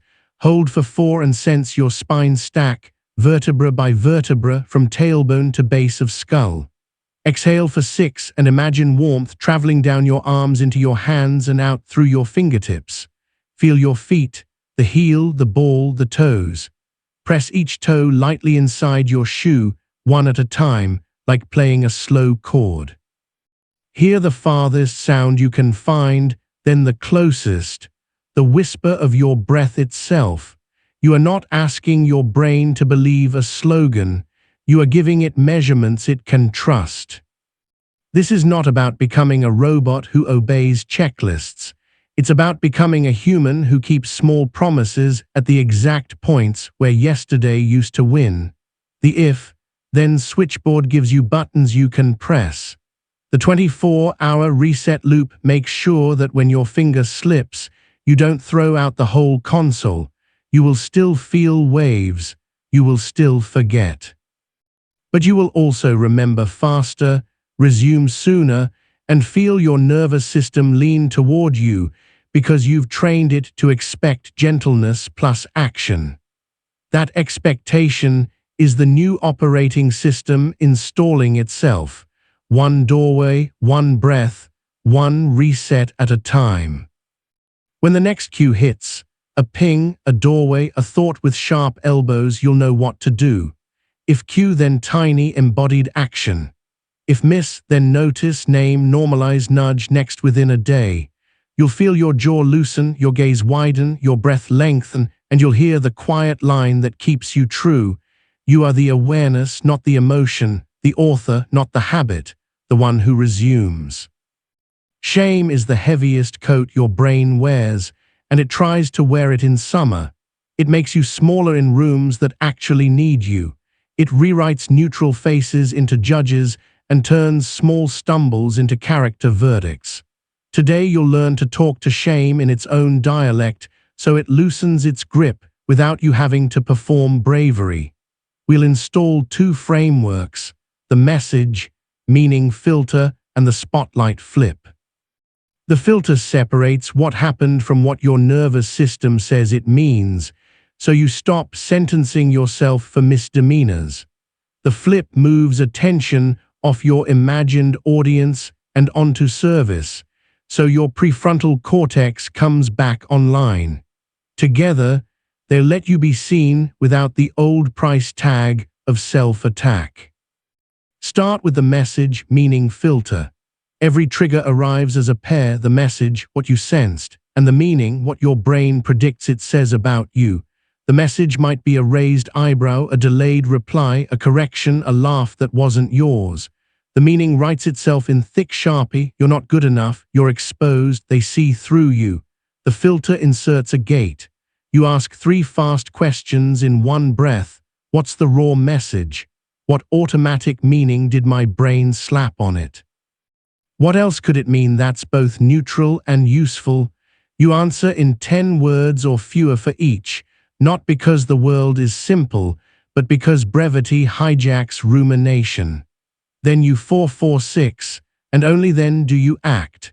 You're not policing emotion, you're separating data from story before the story becomes law. Feel the filter in your body now. Inhale through your nose for 4 and notice the cool line along the bridge. Hold for 4 and sense your chest widen just enough to unstick your collarbones. Exhale for 6 and soften the muscles around your eyes, letting your gaze widen by a finger's width. Whisper a recent moment, message, no reply after my pitch, meaning, ignored equals unworthy, neutral useful, busy or deciding, send a 1-line follow-up. feel your jaw unhook by a hair. That ease is chemistry, not poetry. You moved the meaning out of the driver's seat and put action back on the map. A story from a bright room where glass walls magnified every micro-expression. Danny, a new creative director, presented a concept to a client team with 3 silent executives and 1 enthusiastic junior. As she spoke, one exec's mouth tightened at the corners. Danny's stomach dropped the way it does in elevators when they start moving. Her brain printed the meaning, they hate it and you. The old Danny would have sped up, crammed in apologies, and sprinted to 80 more slides. This Danny pressed thumb to index finger under the table and ran the filter. Message, tight mouth. Meaning, rejection. Neutral, useful, confusion or habit. Action, pause and ask for the constraint. She breathed 446, let her gaze soften so she could see the whole table, and said, "If this fails, what does it fail at?" The exec blinked, unclenched, and said, "If it doesn't increase returning users by 5%, it's fluff." Danny nodded, marked the constraint on a sticky note, and steered the room there. The concept still needed work, her worth did not. Under the hood, shame is an alarm loop built from old maps of belonging. Your amygdala flags social risk the same way it flags low-flying birds on a highway, too often and too loud. The filter is a social RAS reset. It tells your gatekeeper what to highlight, facts and constraints, so your cortex can pick a move. You're not denying the flinch. You're teaching your brain that flinch is not prophecy. That lesson lands quickest when you include your body. So every filter run ends with a sensory anchor. The cool of your mug, the weight of your feet, the temperature of your palms. Your skin is your best translator. Now the spotlight flip. Self-consciousness points the spotlight at your face on an empty stage and asks you to sing while calculating the audience's judgment in real time.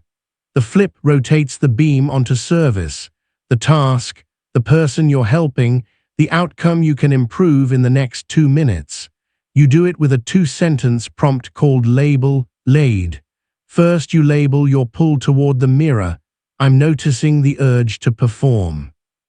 Then you lead your attention outward with a service target. For 2 minutes, I'll help them decide one thing. 2 minutes on purpose calms arrogance and calms shame. It gives your nervous system a job measurable in the present tense. Try the flip now. Inhale 4, hold 4, exhale 6. Whisper, I'm noticing the urge to be seen as impressive. Then whisper, for the next 2 minutes I'll make this paragraph clear. Feel your fingertips rub together, notice the ridges catch. Listen for a sound 2 rooms away. The room didn't change. The stage did. When service leads, your brain returns blood to the planning centers and your breath lengthens on its own. That lengthening is your proof. A scene from a hallway that smelled like dry markers and coffee. Omar, yes, the coach from earlier, was asked to speak to parents after a tough season. He stepped to the microphone and felt heat climb his neck as he imagined their verdicts. Not tough enough, too tough, not strategic, too rigid. He ran label, lead under the hum of the amp. I'm noticing the urge to control the impression. For 2 minutes, help them decide if they trust the plan. He breathed 446, softened his eyes until he could see the edges of the crowd and said, Here's what we measured, what improved and where we missed. Here's how we'll fix one miss. The heat didn't disappear, it turned from thunder into weather. He didn't impress, he served. He left with his pulse steady and his voice his own. To reinforce the flip, you'll learn a drill called the listener's seat. It's a mental chair you place in every room. Your job is to speak to that one person who benefits most from clarity right now. Picture them, the quiet engineer, the overwhelmed parent, the version of you from 6 months ago. When shame spikes, you shift your body an inch, as if moving into that seat. The inch is tiny and theatrical. It tells your nervous system something changed. Then you ask, what sentence helps the listener move? You speak that sentence. The act targets your RAS like a homing beacon. Your attention leaves the mirror. It lands on the person. Feel the listener's seat in your body. Shift your weight 1 inch to the left or right. Notice the change in pressure at your sit bones. Let your gaze widen. Whisper one sentence someone like you needed to hear this morning. The whisper vibrates your throat. Vibration is a cue your vagus nerve understands as safe. Shame hates safety because safety cancels urgency. Without urgency, you get to choose. Shame also thrives in secrecy, which is why we add a framework called the 3-breath share. It's not confessional, it's connective. When appropriate, you name your internal state in a sentence that helps the room align. I'm excited and a little tight. Give me a second as I pull up the numbers. You breathe 4-4-6, once for you, once for them, once for the room. The naming makes mirrors into windows. Most humans exhale when you make the inside visible without making it about your worth. Your brain logs the sigh in the room as evidence that visibility can coexist with safety. Over time, the prediction engine updates. Another scene, this one at a kitchen table with a ring of coffee on the wood and morning light like a quiet apology. Lena, the one with the late-night text, sat across from her partner with an issue they'd looped. Shame had turned every conversation into court. She opened with the filter. Message, I leave dishes. Meaning, you don't matter. Neutral useful, I miss the small signal that care is needed. Then she ran 3-breath share. I care about this and I feel a little braced. I'm going to breathe 3 times so I don't turn this into a trial. She breathed, palms flat on the table, feeling the smooth grain under her skin. On the 3rd exhale, her chest loosened enough for her voice to drop half a note. They talked like 2 people solving a shared puzzle instead of 2 witnesses competing to be believed. The puzzle didn't finish. The shame coat got lighter. Underneath these moves is the negativity bias again, but social.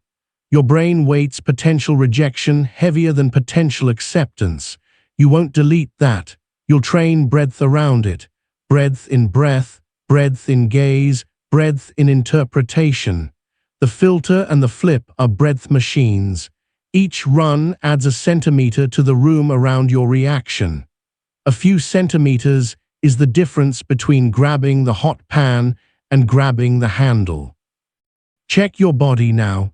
Feel the skin just under your eyes. Let it soften. Notice the slope of your shoulders and slide your blades down like you're tucking them into back pockets. Sense the air on the inside of your wrists. Hear a sound far away, then hear your own breath. Place your tongue on the roof of your mouth and let your jaw float. You're sending layered safety cues. Layered cues stick when a single cue would bounce off. Shame often piggybacks on comparison. For that, we install the same mountain rule. When you catch yourself stacking your insides against someone else's outsides, you whisper, same mountain, different sides. Then you ask one service question, what can I learn from their side that improves 1 step on mine? The rule steals the oxygen from envy and gives it to curiosity. Curiosity pulls blood to your prefrontal cortex, where planning lives. Planning feels like control that isn't coercive. The nervous system likes that feeling. It will help you seek it again. A quick story from an open office with plants trying their best. Priya, the sister texter, watched a peer present with effortless calm. Her stomach tightened with the small sourness that sometimes hides under admiration. She ran same mountain, different sides. What can I learn that improves 1 step on mine? Answer. Their first sentence always names the decision. She wrote on a sticky note, lead with the decision. The sourness faded into something like hunger. Hunger is a cleaner fuel than shame. There will be moments when the room goes cold and the meaning engine is convinced it's you. For that, there's the 90-second shield. It isn't armor, it's a breathable layer. You name a single value you're protecting: clarity, kindness, standards, and you tuck your attention under it for a minute and a half. For 90 seconds, you serve that value only. You ask a clarifying question, you choose the kindest, honest sentence, you hold the standard for one detail. You breathe 4-4-6 as you do. The shield updates your sense of self faster than compliments can, because it's action matched to values under stress. Your identity trusts action more than praise. Feel the shield, pick a value, whisper it once. Inhale 4, hold 4, exhale 6. For the length of one exhale, imagine the value as a collar around your ribs. When you move from value, the coat loosens because you're too busy walking to hold it closed. To integrate today's work, use a micro-practice called the elevator reset. Every time you feel the body drop of shame, a small vertigo, a hollow under the sternum, you say internally, message, meaning, move, and run the filter in 10 seconds. Then you flip, label the urge to perform, lead with service for 2 minutes. If you can, add the listener's seat shift by an inch. If the moment calls for it, run 3-breath share. End with one sentence of the 90-second shield to anchor in values. The stack sounds like a lot. In practice, it's a rhythm your nervous system will learn to play quickly because each beat is tied to a sensation. Rhythm beats rumination when stakes are social. Check back into your skin. Exhale everything gently. Inhale and feel your lower ribs widen like doors. Hold and sense the spine's quiet vertical line. Exhale longer and imagine warmth traveling down your arms into your hands. Rub thumb and finger together. Feel the tiny ridges. Let your eyes go soft until your peripheral vision comes alive.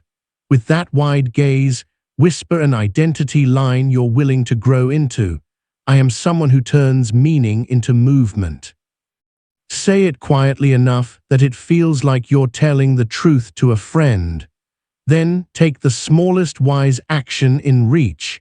A clarifying question, a one-sentence email, a calendar nudge to yourself. Your brain will believe you when you behave like you. And when the next social jolt arrives, a look, a laugh, a delay, you'll catch the reflex and greet it like weather, not prophecy. Message, meaning, move. Label the urge to perform and flip the spotlight toward service. Shift an inch into the listener's seat and speak to the one person you can help. If the room will benefit, take 3 breaths out loud. If the chill lingers, hold the 90-second shield around one value as you act. As you do, you'll feel your jaw loosen, your breath lengthen, your eyes widen. You'll feel the coat slip off your shoulders, not because someone told you you were shiny, but because you didn't need the coat to belong. You were already home in your own body, and from there, you could offer something true.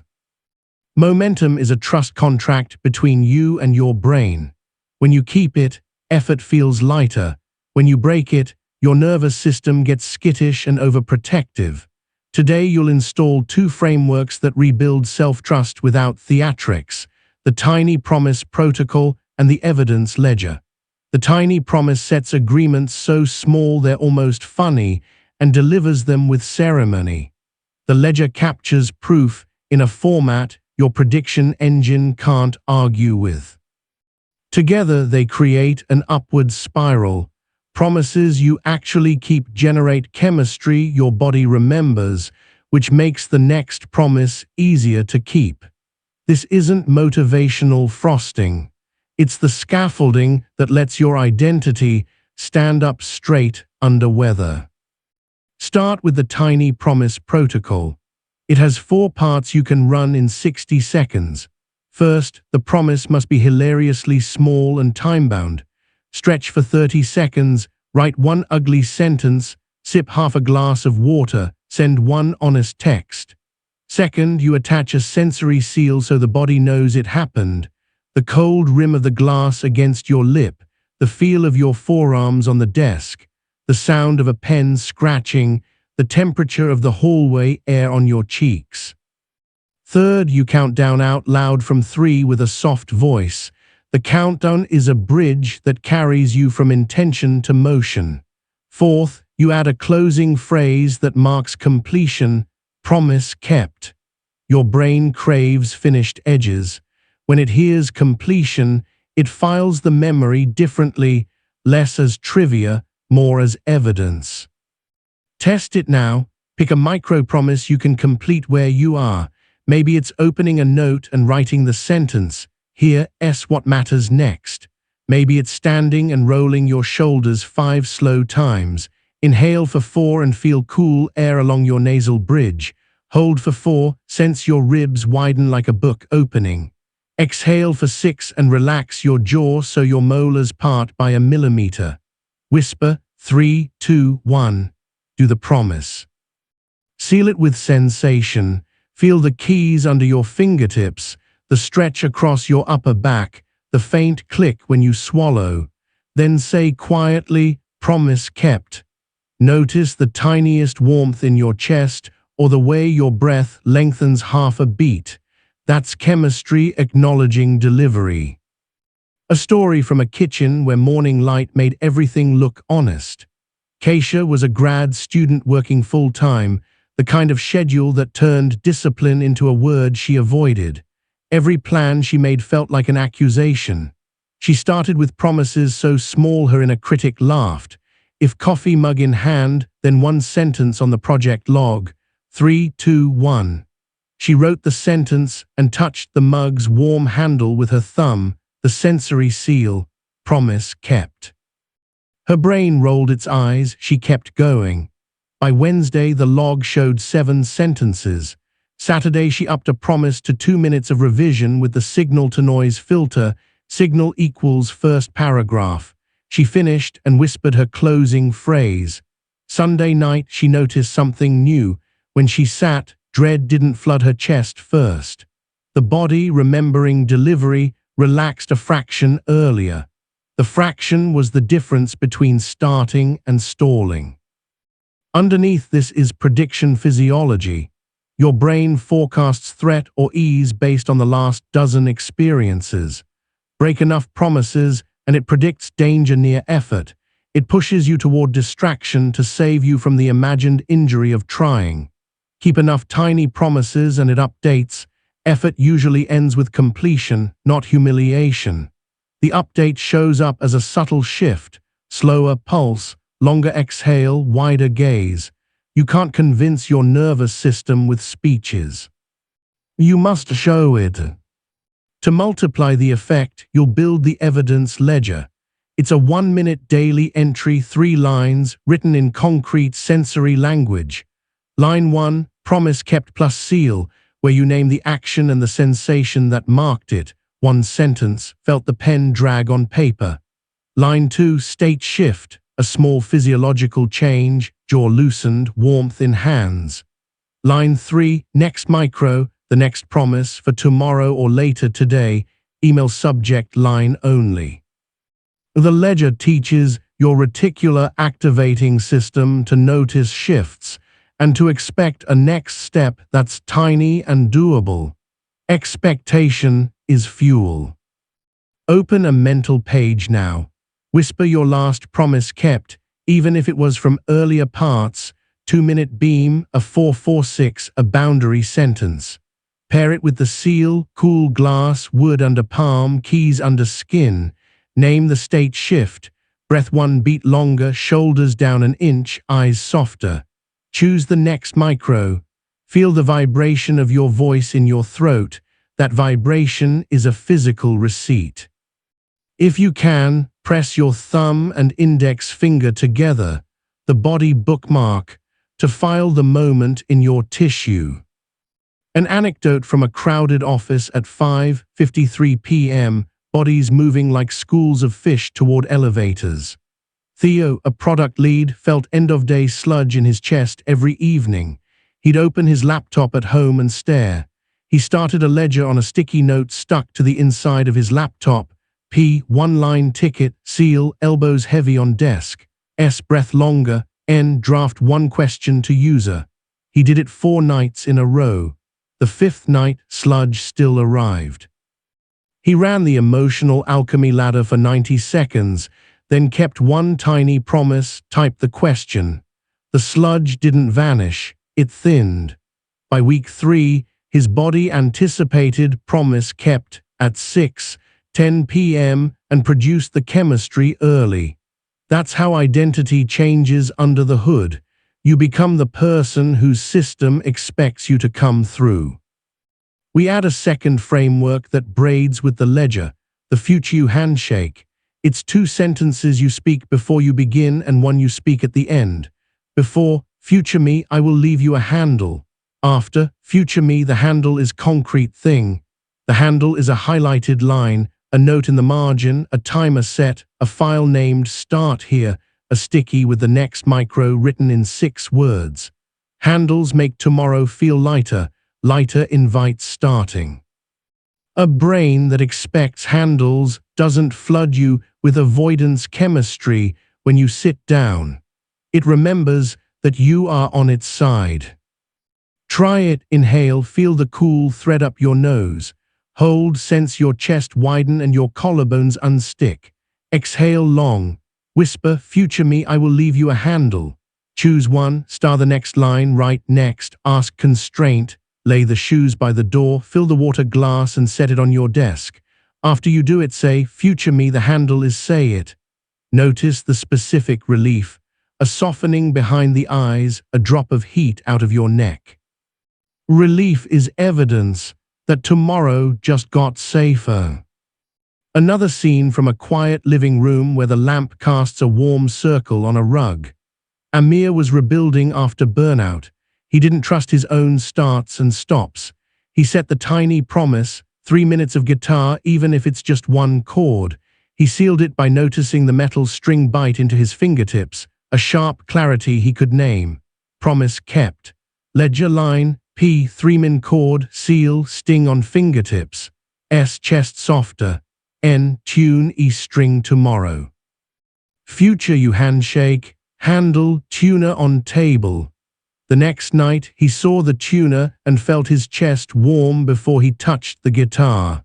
That warmth was his nervous system saying, I remember what this feels like, and it didn't hurt. He wasn't chasing passion, he was stockpiling trust. Because urgency and novelty will try to steal the contract, you'll add a quick shield called the open loop cap. Anytime you end mid-task, you cap the loop with one of 3 actions. Write a 6-word next step, set a 2-minute timer labeled with that step, or place a physical object in your way that forces a decision. The book on the keyboard, the sticky note on the phone face, the running shoes in the doorway. Then you breathe a long, audible exhale, the FFFF leak between your teeth, and whisper, promise filed. Filing tells your brain the loop is safe to leave. Otherwise, it will keep lighting your amygdala like a faulty smoke detector. Check your body now. Where are your shoulder blades? Slide them down your back like tucking them into back pockets. Notice the weight of your head on your neck. Imagine it floating 1 millimeter upward, lengthening the back of your skull. Feel the temperature difference between the air on your cheeks and the air inside your mouth. Hear a sound 2 rooms away, then the smallest sound inside your body, the tiny click when you swallow. These cues mark the moment so your nervous system remembers. Memory loves context. We'll add a micro drill that converts small wins into identity faster, the 3 witnesses. After you keep a tiny promise, you tell 3 versions of you. Whisper to past you, we are doing this differently. Whisper to present you, promise kept. Whisper to future you, handle left. It takes 10 seconds and leaves a resonance. The ritual is silly enough to bypass your inner cynic and serious enough for your prediction engine to log. Consistency beats volume here. 1 silly serious ritual daily, remakes your sense of who you are without a fight. A short story from a noisy subway car.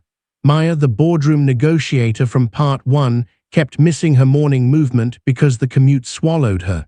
She installed a subway tiny promise: if doors close, then stand and perform one slow calf raise set while holding the rail. 3, 2, 1. She sealed it by noticing the rubbers bounce under her shoes and the warmth in her calves. Promise kept. Ledger line typed in notes as the tunnel lights flicked. P. Calf raises, seal, rubber bite. S. Breath longer. N. 3 shoulder rolls before exit. Future you handshake. Handle, phone reminder 3 rolls at 8:19. After a week, stepping off the train felt like arriving as herself, not catching up to herself. The train didn't change, her contract did. To defend the contract from perfectionism sabotage, we reuse the 70% rule for first passes, but now we name a 51% rule for promises. The first promise only has to be kept more often than not to count as installed. Put that sentence in your ledger once. 51% kept equals installed. Your nervous system relaxes when the bar includes weather. Relaxation increases follow-through. Follow-through creates evidence. Evidence builds identity. Identity makes follow-through feel obvious. This is how spirals are built on purpose. Notice your breath again. Inhale for 4 and feel your lower ribs widen like doors. Hold for 4 and sense your spine stack, vertebra by vertebra. Exhale for 6 and imagine the breath pouring down your arms into your hands. Rub thumb and finger together, feel the ridges catch. That tactile fact is a stamp. Stamp enough moments and your brain stops asking for a speech. It recognizes the pattern and obeys. To make the ledger more powerful, add a weekly page called the Pattern Snapshot. 3 sentences on Sunday night. Most kept promises were linked to cue, state shifts clustered around sensation, next week's handle focus, one handle type. When you state patterns out loud, you recruit your planning circuits and give your RAS a new schema to highlight. It will start spotting the cue you named and amplifying the sensation you chose. That's how your body becomes a partner in your project, not a problem.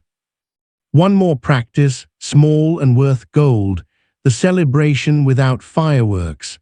After a kept promise, you let your face soften into a half smile for 2 breaths. No exploding fists, no social media posts, just a micro-expression your midbrain recognizes as safe and successful. Pair it with a whispered identity line: I'm the kind of person who does tiny true things. Half smiles communicate with the same circuits that read social cues. You are showing your social brain that the tribe inside you approves of the behavior. Approval, even quiet, is gasoline. A brief scene from an office elevator with mirror-bright walls. Nor the resident with the phone red line kept a promise to leave work on time once a week. She stepped into the elevator, felt the cool metal railing under her palm, and let the half-smile appear for 2 breaths. She whispered tiny true things, so quietly it was only for her bones. Promise kept. Ledger line in the notes app before the doors opened. P. Left at 7:00, seal, cool rail. S. Shoulders low. N. 10 mins stretch before shower. The week still demanded. But now, on Thursdays, her body expected one kept promise like a tide. Tides make choices easier. Sometimes you'll keep the promise and still feel lousy. That's fine, that's data. The ledger's state line might read breath stayed choppy, which is a signal to pair the promise with a ladder rung or a 90-second weather rule next time. You're not trying to force a feeling, you're building a trustworthy script. Feelings catch up. Your prediction engine is slow to change until it isn't. Then it surprises you with how loyal it becomes to the new pattern. Return to your body for a closing minute.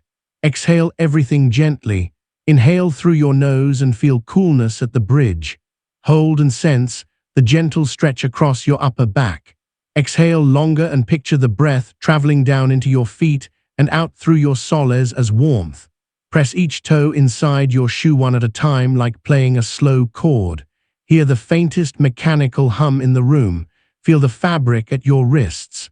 Whisper a promise so small it almost feels beneath you. Count down softly, 3, 2, 1, do it, seal it. Say, promise kept.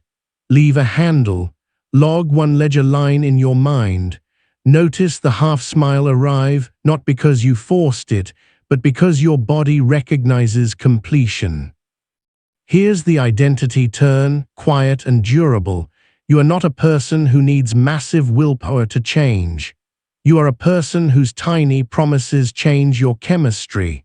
You don't perform discipline, you stockpile evidence. You don't bully yourself into being new. You leave handles for future you, and then you meet them. That's how trust grows between you and the animal that carries you. Trust, not hype, is what can pull you through bad weather and keep you generous when life asks more than its share. When the next wave of noise rises, when the critic clears its throat, when the couch looks like a cloud, you'll do something almost unglamorous.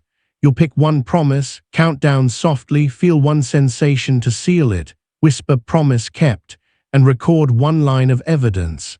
You'll leave a handle so the next promise is easier. And as this rhythm repeats, you'll feel your nervous system lean toward action with a little wag of recognition, like a dog hearing keys at the door. You are the awareness, not the emotion, the keeper of promises, not the victim of plans, the author who proves it in tiny true things. Indecision is how your brain tries to be kind and ends up being cruel. It delays to keep you safe from regret, but the delay drains you. Choices stack like unopened mail, and the stack becomes its own weather system, pressure, static, a low ache behind the eyes. Today you'll learn to make decisions without the hangover. We'll install 2 frameworks, the 2-question compass and the tiny bet portfolio. The compass reduces any choice to 2 sentences that fit inside a breath. The portfolio turns big decisions into a set of small, testable moves, so you gather truth without gambling your whole identity. You won't become reckless. You'll become honest with reality faster, which your nervous system experiences as relief. Start with the 2-question compass. Every decision earns 2 questions in this exact order. What matters most, and what is the smallest reversible step? The first question is values. The second is risk management. You speak them in a single 4-4-6 breath so the cortex stays online while the amygdala stops yelling. What matters most is not an essay. It's a 5 to 8 word sentence you could write on your palm. Protect health while keeping momentum. Tell the truth without creating a mess.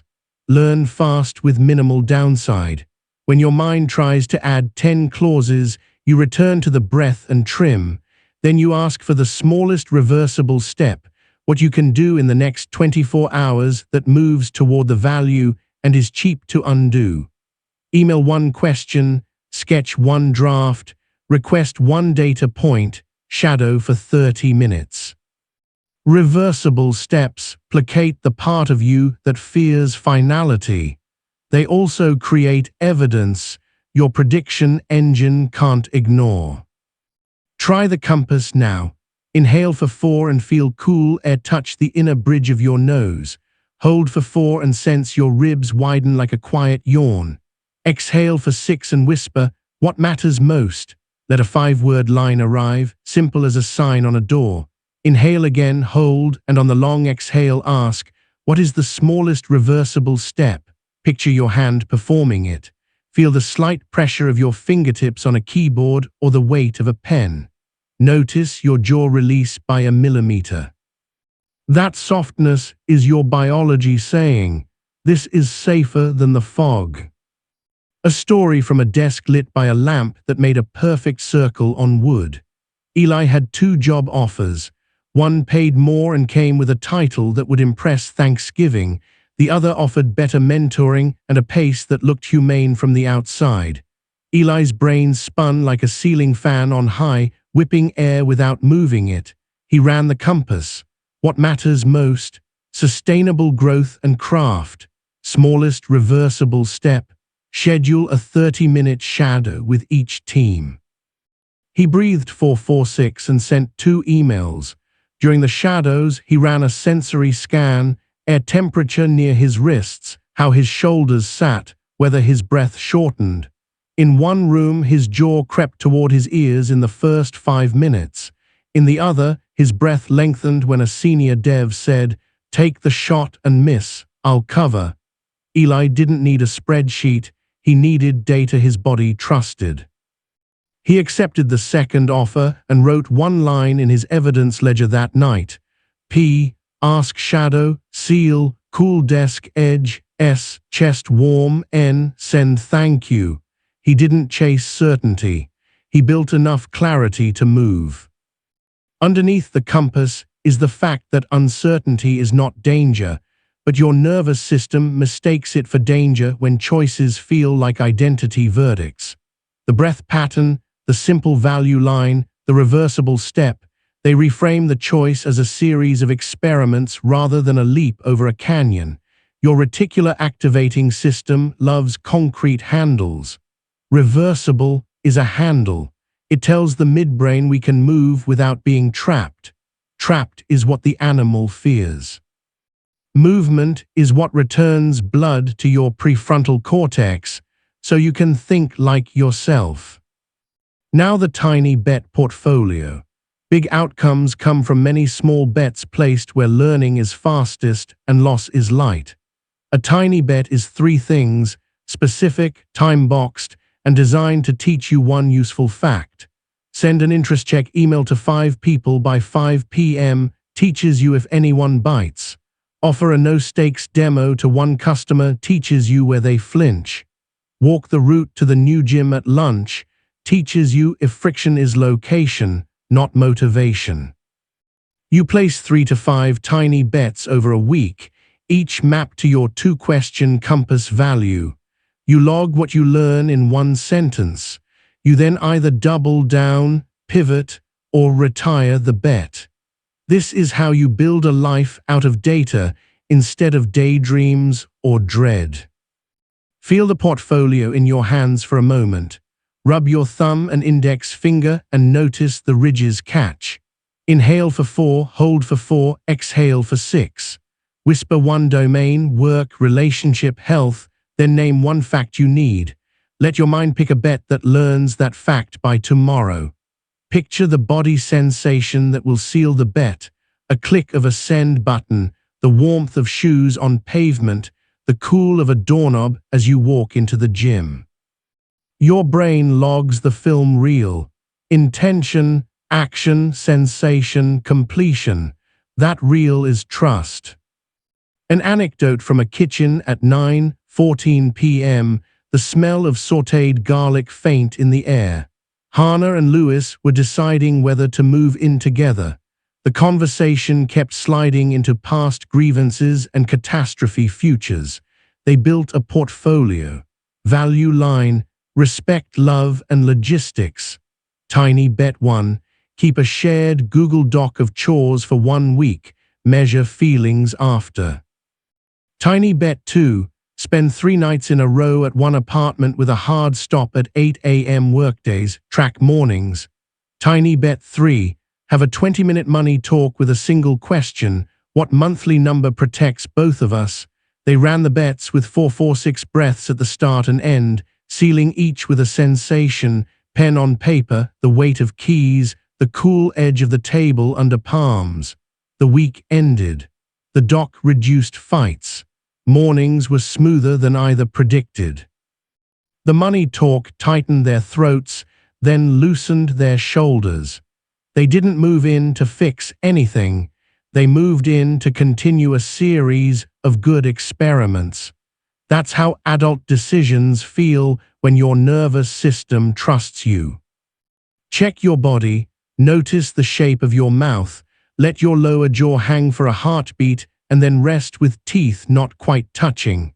Feel the weight of your head on your neck. Hear the farthest sound you can find, then hear the quiet inside your own chest. Sensory anchors let your decision tools land. Without them, the tools are words. With them, they are grooves. You'll add a somatic tool to sharpen the compass, the yes-no scan. Stand or sit tall, breathe 4-4-6, and say option A as a simple phrase while you feel 3 places, jaw, chest, lower belly. You're not looking for magic. You're looking for micro shifts, tighten, soften, warm, cool. Then say option B. The scan is not an oracle. It's a way to integrate your interoceptive map with your values. If your jaw locks for one option and your lower belly warms for the other, you've gained a clue. You aren't obeying the body. You're inviting it to the table, so the decision isn't a head-only rebellion. Run a mini scan now. Inhale and feel the cool line at your nasal bridge. Hold and sense your ribs widen. Exhale long. Whisper one option. Notice your jaw. Whisper the other. Notice your chest. Ask yourself, what matters most? Then ask, what tiny reversible step would respect what I just felt? Decisions made with body data and value lines tend to stick because fewer parts of you feel betrayed. A scene from a fluorescent office where the carpet muted ambition. Mark, mid-level manager, debated whether to push back on a timeline from an executive who used calendar invites like weapons. He prepped a war speech in his head, felt his heart sprint, and saw himself losing. He ran the compass with a yes-no scan. What matters most? Protect team's health, keep trust. Smallest reversible step. Ask for the one metric that cannot slip. Offer trade. He breathed and scanned. Jaw unlocked when he pictured asking, chest cooled when he pictured war. He walked to the exec's office, felt the cool metal of the door handle and said, if this deadline fails, what does it fail at? The exec said, uptime. The rest is optics. Mark proposed a trade. Lock uptime, move 2 non-critical features by a week. The exec agreed, not because Mark dominated, but because he made the decision easy.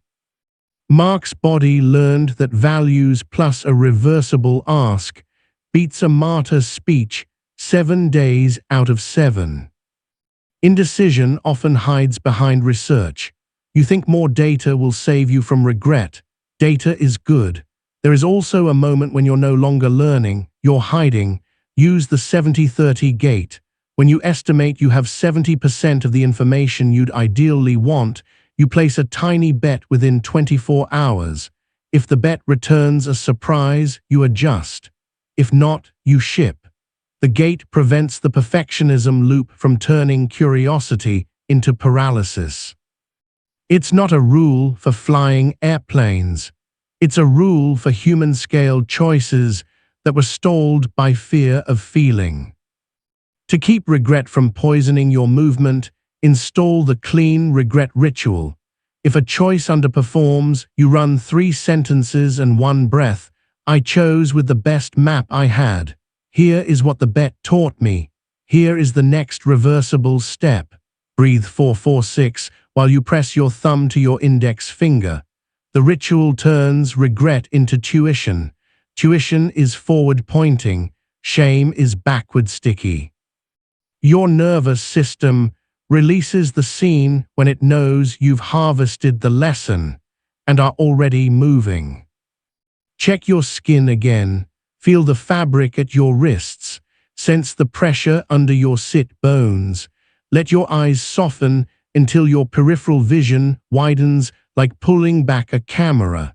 Wide gaze tells your midbrain there's no tiger. No tiger means you can decide without armor. Sometimes indecision is really grief. Picking one door means letting others go. For those moments, use the 2-minute goodbye. You name the paths you won't take and you thank them for what they represented. Goodbye to the version where I impress everyone now. Goodbye to the certainty that never existed. You breathe 4-4-6 twice, and on the second exhale you say, "What matters most is value. My step is reversible action." Grief witnessed shrinks to its true size. Decisions made after goodbye don't carry the ghost of what-ifs into every room. Another story, quieter but costly. Said was considering returning to school at 36. Her feed served her 22-year-olds with clean apartments and ring lights and 8 hours of study posts. Her stomach knotted, her chest got hollow. She ran the compass. What matters most? Mastery and future options. Smallest reversible step. Audit one class for 2 weeks. She added a tiny bet. Interviewed 2 graduates about debt and joy. She ran the yes-no scan after each interview. Jaw tight for the program that bragged, belly warm for the one that showed she'd fit among humans. She audited, felt her breath lengthen walking into a lecture hall that smelled like old books and hope, and she wrote in her ledger, P, audit seal, cool desk edge, S, eyes soft, N, meet advisor. When she finally enrolled, she wasn't jumping, she was continuing. Regret never found a foothold because her body had already been inside the future. To integrate choice into your days, use the Decision Lab. 3 times daily, morning, mid, evening, you pick one micro-decision you'd usually glide past or ruminate on. Which email to answer first, whether to walk around the block, whether to say yes to a small ask. You run the compass fast. What matters most? Smallest reversible step. You act and note one body sensation before and after. 10 seconds 3 times. Within a week, your brain recognizes the pattern and stops throwing up alarms for every fork. You are teaching it that decisions are a rhythm, not a cliff. Right now, run a lab rep. Inhale for 4, hold, exhale for 6. Whisper a micro choice. What matters most? Name it in 5 words, smallest reversible step. Say it on the exhale, do it if you can. Seal it with sensation, the click of a button, the temperature of water, the pressure of shoe on floor. Notice the before and after in your chest. Log 1 mental line, D-Lab choice, S, sensation. Your nervous system just got an update. Decisions here are small and safe to try. Because people are involved in many choices, you'll add the constraint ask as a habit. When facing another human's vague request, you ask, if this failed, what would it fail at? Or what's the one metric you'd fire me over? Or what's the earliest point you'd know this was working? Constraints shrink choices to the part that matters. Your RAS stops scanning for everything. It hunts the vital thing. The animal in you relaxes when the hunt has borders. Tie decisions to identity with a line that earns its keep. I am a values-first, experiment-driven decider. Say it softly, like telling the truth to a friend, especially after you place a tiny bet or run the compass on something mundane. Identity doesn't need capital letters, it needs repetition and evidence. Check your body for the last minute of this round. Exhale everything gently. Inhale and feel your lower ribs widen like doors. Hold and sense your spine stack, vertebra by vertebra. Exhale longer and imagine warmth moving down your arms, into your hands, out through your fingertips. Press your toes into your shoes one by one, playing a slow chord. Hear a sound 2 rooms away. Feel the cool at the bridge of your nose. With this body in this room, whisper the day's value line. Whisper the smallest reversible step attached to it. Count down softly, 3, 2, 1, and perform the first half-inch of the action. Let the half-inch be enough to claim momentum. Say, promise kept, if you completed it, or promise started, if you began. Either way, you're moving. When the next fork arrives, 2 tabs, 2 emails, 2 futures, you won't wait for a perfect feeling. You'll breathe 4-4-6, name what matters most in one plain line, and take the smallest reversible step that honors it. You'll place tiny bets where learning is quick and loss is cheap. You'll run a yes-no scan when your head shouts over your body. You'll use the 70-30 gate to stop endless research. You'll perform the clean regret ritual when the world teaches you with a bump. And as you do, you'll feel your gaze widen, your jaw loosen, your breath lengthen. You'll feel like someone you can trust with a decision, not because you never wobble, but because you keep walking. You are the awareness, not the emotion, the decider, not the doubt, the person who moves with values and tests, not fear and delay. Fatigue bends your world at the edges. Colors dull half a shade, sounds scrape, and your thoughts take shortcuts through old neighborhoods where panic lives. Under load, your brain speaks in absolutes, always, never, ruined, and your body believes the tone more than the facts. Today you'll learn how to talk to your brain when you're tired, flooded, or late in the day, those hours when good intentions melt. We'll install 2 frameworks that restore agency without heroics. The first is the inner radio dial, a way to change the channel of your self-talk so your physiology follows. The second is the Downshift Cycle, a 3-step stress completion loop, downshift, discharge, delight, that closes the body's alarm so your thinking returns.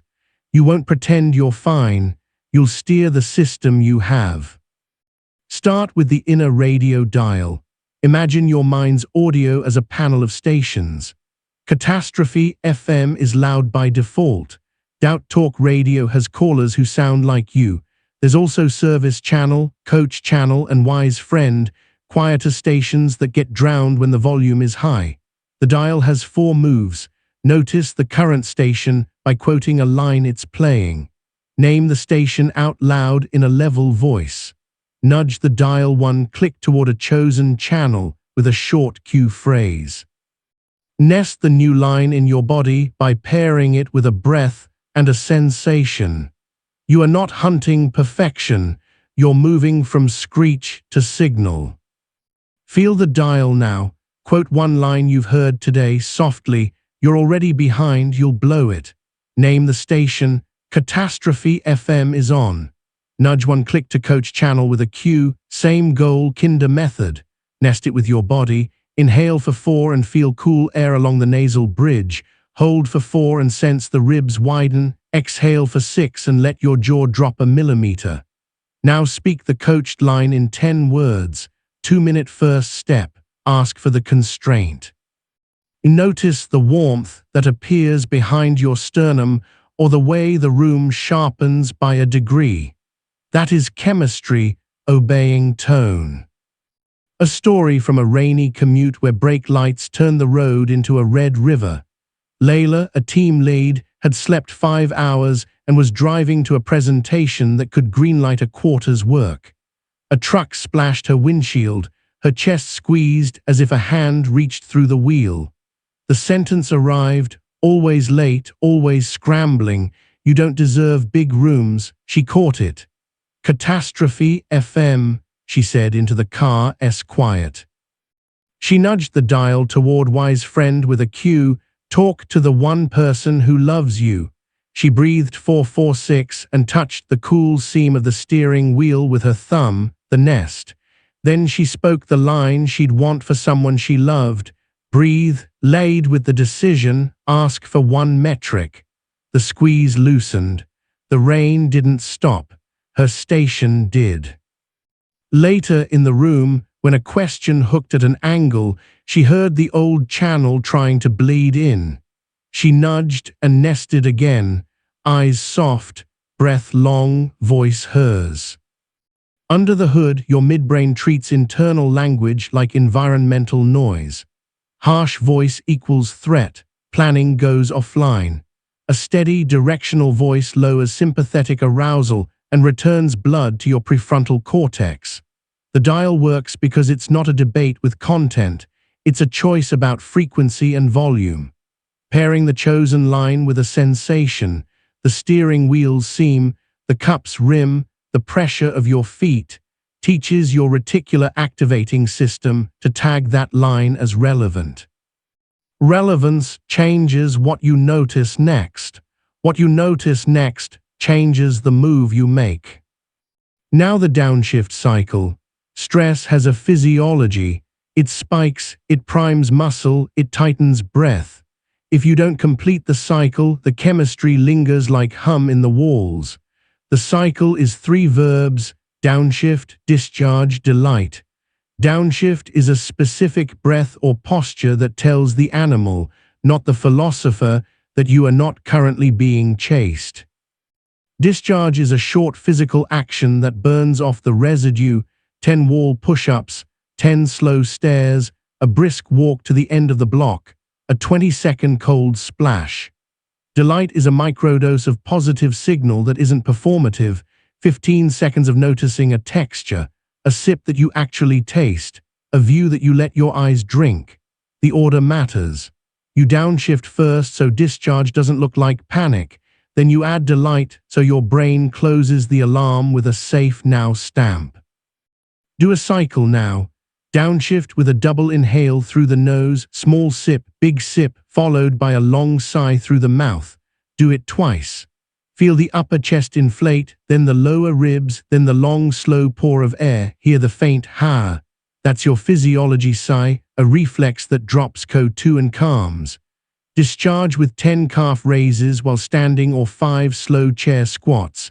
Feel your heels lower, your quads wake. Let your breath stay long. Delight by placing your palm on a cool surface, noticing the temperature, the texture, the resistance. Or lift your mug and truly taste, naming the flavor notes like you would for a friend. Notice the felt shift, jaw unhooks, gaze widens, a degree of warmth in the hands. You completed a loop. It took a minute. Your planning mind can work again. An anecdote from a hospital corridor at 3:37 a.m., fluorescent light that made everyone look like a rumor of themselves. Mara, the nurse with door frames, stood outside a room where family waited for news. Her spine felt like a rod that would snap. She stepped into a supply alcove, closed her eyes, and downshifted with the double inhale and long sigh twice. She discharged with 10 slow wall push-ups, feeling the heel of her palm press cool paint. Then she took 15 seconds of delight, eyes on a cheap poster of a mountain lake. She let her gaze soften and drink the gradient of blues until her breath remembered it had length. 90 seconds total. She walked in with a body that wouldn't betray her voice. The news was mixed. Because she had closed her own loop, she could help the family begin theirs. Your brain stores fatigue memories. Late afternoon, post-argument, just woke, times that predict low signal and high noise. The dial and the cycle together give you a map out of the ditch those memories dug. To stitch them into your evenings, install the night guardrail. It's a 2-sentence script and a 2-minute ritual. I handle tomorrow with a handle. I finish today with a downshift. You leave future you one concrete handle, a starred line, a laid-out outfit, a calendar note with a verb and a minute count. Then you run a downshift cycle and end with a door-close sentence at the bedroom threshold. This is where I stop for now. Future me has this. The guardrail tells your nervous system that night isn't a failure, it's a handoff. Try a micro-night guardrail right now, pretending it's evening. Pick one handle right next. Ask constraint on a sticky or in your notes.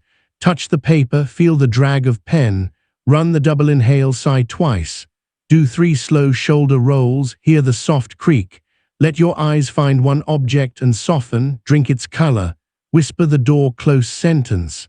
Notice the pulse under your jaw ease as if it lowered itself into a chair. That ease is trust accruing.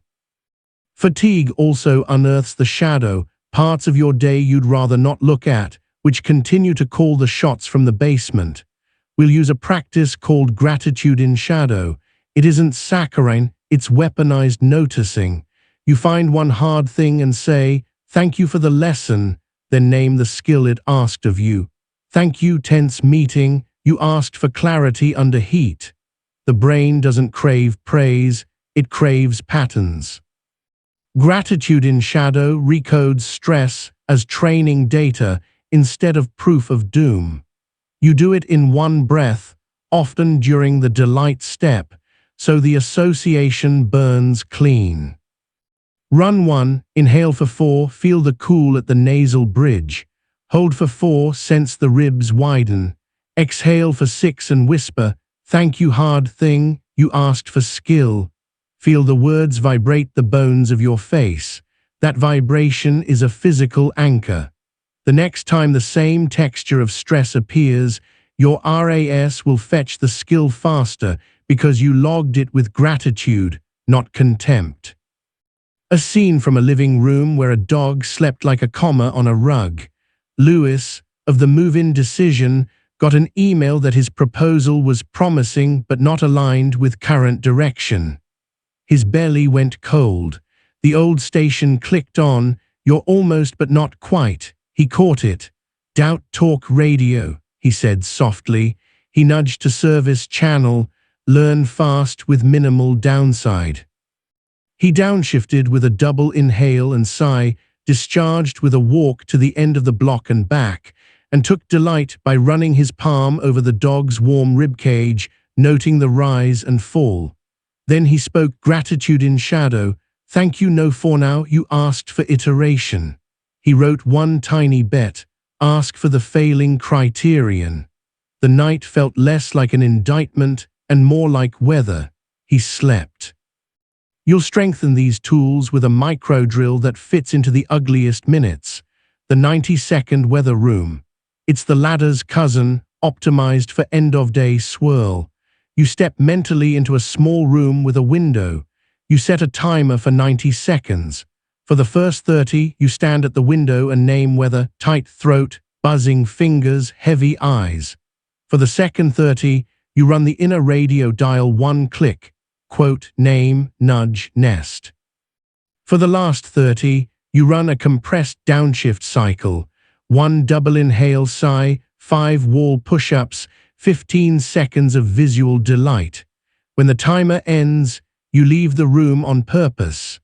Night becomes a series of rooms with doors, not an endless hallway. Try a weather room rep.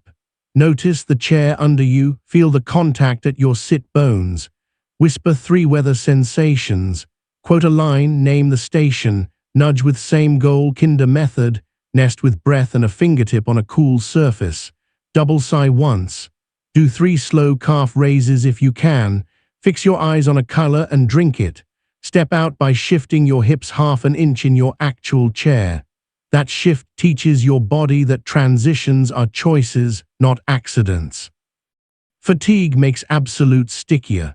For those, add the language cleanse. It's a 5-minute detox where you scan your inner monologue for always, never, should, everyone, no one, and swap each with a factual, narrow replacement. I always mess this up becomes, I messed it up at 2:17 p.m. and I'm running a downshift now. The cleanse is best done with a pen because writing slows panic. Pair each swap with a 4-4-6 and the feel of the pen drag. Your chemistry will tell you when the statement is specific enough. The jaw releases a hair, the retina relaxes, the breath deepens. Those are your green lights. Another scene, office microwave beeping, 9:06 p.m. Dev, the freelancer with the energy budget, was at the edge of his rope, head tight like a cap 2 sizes small. He opened his notebook and wrote the worst line first, you never finish.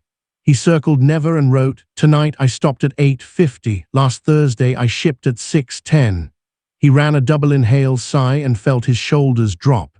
He wrote, I'll do a 3-line debrief and a night guardrail handle. He did. Promise kept. He didn't become motivated. He became specific. Specificity is anesthetic for agitation. Your brain will argue that a cycle and a dial are too small for the size of your storms. That's survival bias, and it's wrong. Small levers move big weights because they act on the right fulcrums, breath, muscle, attention. The cycle closes the physiology so your cortex can think. The dial tunes the cortex so the physiology doesn't reopen the alarm. Together, they form a language loop your biology trusts even when your narrative is tired. Check your body again. Feel the skin under your eyes and let it soften. This is a tiny unfurrow. Sense the back of your tongue, let it broaden. Slide your shoulder blades as if tucking them into back pockets. Listen for a sound 2 rooms away, then for your own breath close in. Your eyes widen at the edges when your midbrain believes you're not hunting or hunted. Wide eyes, long exhale, softer jaw. This trio is a master key. Use it before you speak to your brain. It will listen better. There's a refinement you can add when the night feels heavy. The 2-tile win. Picture your day as a mosaic of tiny tiles. Late in the day, you pick 2 tiles you can color before bed. One is a body tile, downshift plus a 90-second stretch or a hot shower or a brisk stair run. One is a brain tile, leaving a handle, cleaning 1 sentence, or writing a single thank you. 2 tiles turn a bad day into a mixed day, which is the true shape of most days anyway. Mixed days don't echo in your nervous system as failure. They log as life. Run a 2-tile now. Choose the body tile you can do in 60 seconds. Choose the brain tile you can do in 60. Count down softly, 3, 2, 1, do them. Seal each with a sensation, the temperature of water, the click of a key. Whisper, promise kept, after each. Feel your breath lengthen by a syllable. That syllable is not a miracle, it's maintenance. Identity grows from what you repeat when you're not at your best. So plant a line you can say with a tired mouth and still believe. I am the one who can change the channel and close the loop. Say it as you wipe a counter, as you close a laptop, as you turn toward bed. The line will burrow into your prediction engine if you match it with action often enough. Soon the station you wake to will be less hostile. Soon the loop you close will be smaller and faster. Soon your brain will meet you where you are and walk with you to where you want to be. Another small scene to end the night. Suri, the griever with the kettle, stood at her window in a dark room. City lights moved like patient animals. The sentence arrived, "This is too much life for one nervous system." She let it be true and ran the dial 1 notch. "Wise friend, please." She breathed a double inhale sigh that shook a tiny bit at the top, then smoothed. She pressed her palm to the cool glass and whispered gratitude in shadow. "Thank you, ache. You asked for tenderness and time." She touched the book on the sill and left a handle, a page flagged for tomorrow. She closed the loop with a half-smile that hurt and helped. She slept not because the story was solved, but because the system was held. That is enough most nights. Return to your body where you are. Exhale everything gently. Inhale for 4, hold for 4, exhale for 6. Quote 1 line, name the station. Nudge 1 click to the channel that serves. Nest it with a sensation. Run 1 downshift cycle, a double inhale sigh, a short discharge, a sip of delight. Leave future you a handle. Whisper the door close sentence even if it's noon.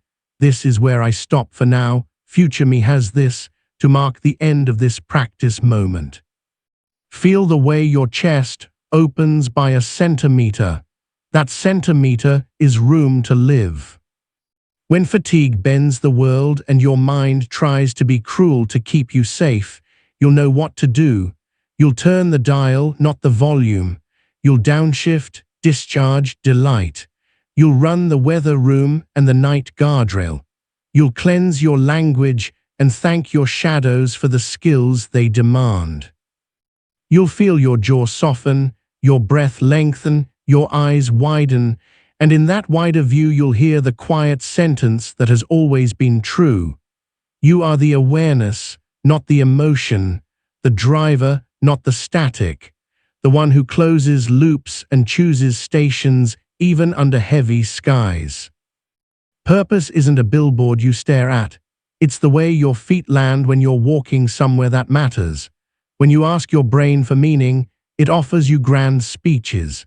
Those speeches are useless at 7:12 a.m. with a sink full of dishes and a calendar that looks like traffic.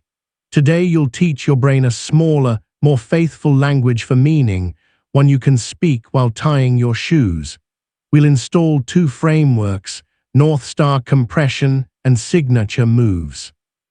North Star compression turns vague values into a three-word line you can breathe inside any moment. Signature moves turns identity into actions your nervous system can execute under load.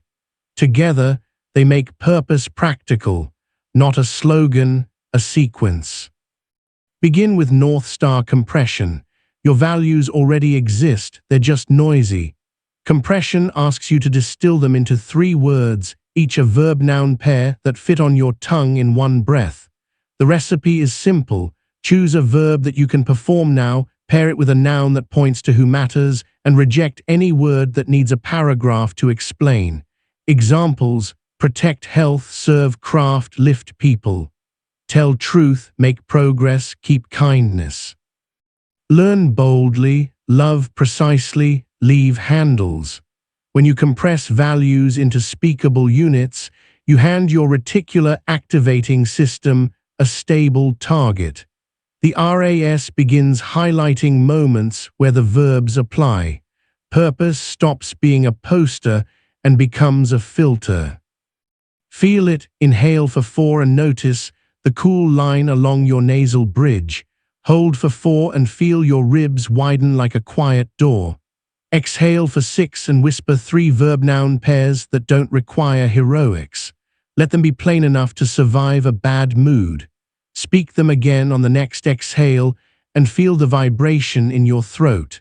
That vibration is a physical anchor. Your midbrain trusts the words it can feel. A story from a stairwell that smelled faintly of old books and lemon cleaner. Juno, a junior attorney, kept asking herself if law was her purpose, a question so big that it froze her before court. She tried pep talks, playlists, even lucky socks. Nothing cut through the static. She built a North Star: tell truth, guard stamina, elevate client. She wrote it on a sticky note and kept it inside her legal pad. 10 minutes before a hearing, heart tapping at her throat, she breathed 446 and whispered the line. Tell truth, answer the judge cleanly, no theater. Guard stamina, slow her inhale, rest her tongue at the roof of her mouth so her jaw wouldn't clench. Elevate client, ask one clarifying question that actually served the person, not the room. The hearing still had heat, but her moves matched the star. She walked out with legs that felt like they were under her, not wooden. That sensation, weight where it belongs, was purpose in the body. Under the hood, North Star compression works because your brain loves constraints. Vague values light up rumination, compressed values light up action. The short line becomes a goal state cue that your RAS can obey without checking with the committee in your head. Each time you breathe the 3 verbs, you're pairing language with interoception, breath length, jaw release, gaze width, so the verbs are encoded as states, not slogans. States are easier to retrieve under stress. Now for signature moves. Your identity is not an adjective. It's a handful of small behaviors that repeat across rooms. Signature moves asks you to pick 3 micro-actions that express your North Star no matter where you are. They are specific, embodied, and testable in 2 minutes. Think of them as your personal protocols. Examples: lead with the decision in the first sentence. Ask for the constraint before answering. Leave a handle at the end of every block. Run 1446 breath before you reply. Write the purpose of the meeting at the top of your notes. You don't need to announce them, you need to perform them. Repetition turns them into your visible grammar. People will start describing you without adjectives. You're the one who makes things clear and kinder. Your nervous system will recognize itself faster because it has moves to perform instead of moods to manage. Build yours now. Put one palm on your sternum and feel its light weight. Inhale 4, hold 4, exhale 6. Say your North Star line once. Now choose 3 signature moves you can do today that enact those words. Keep each to a single sentence that begins with a verb. Feel the skin of your palm warm your chest as you commit. That warmth is the animal nodding. An anecdote from the edge of a soccer field littered with bottle caps and Monday wind. Tayek coached 9-year-olds and wrote software in the hours around practice.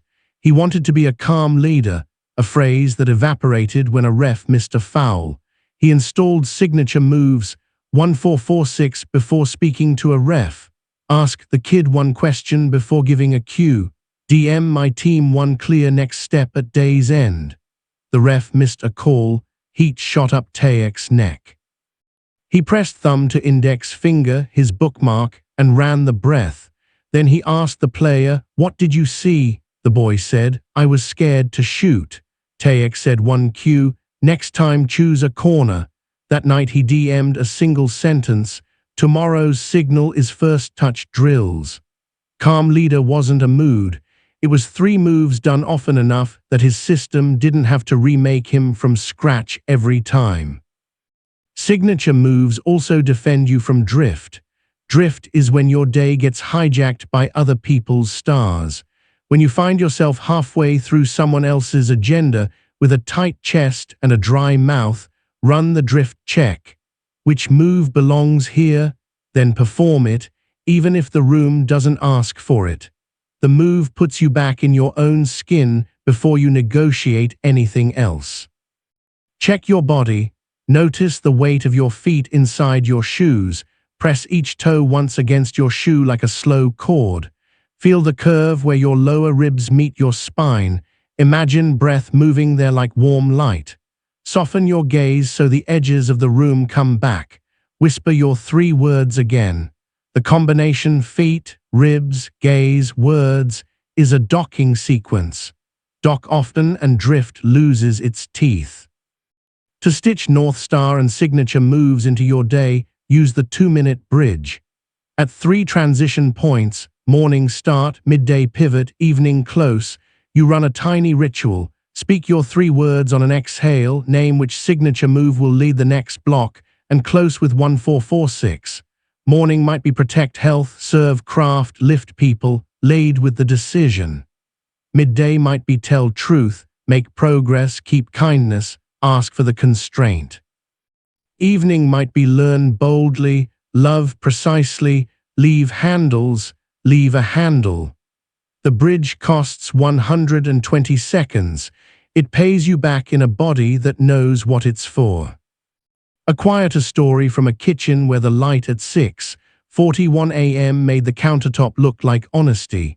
Naomi was a new parent, a product manager, and a person who used to meditate for 30 minutes and now felt lucky to sit for 2.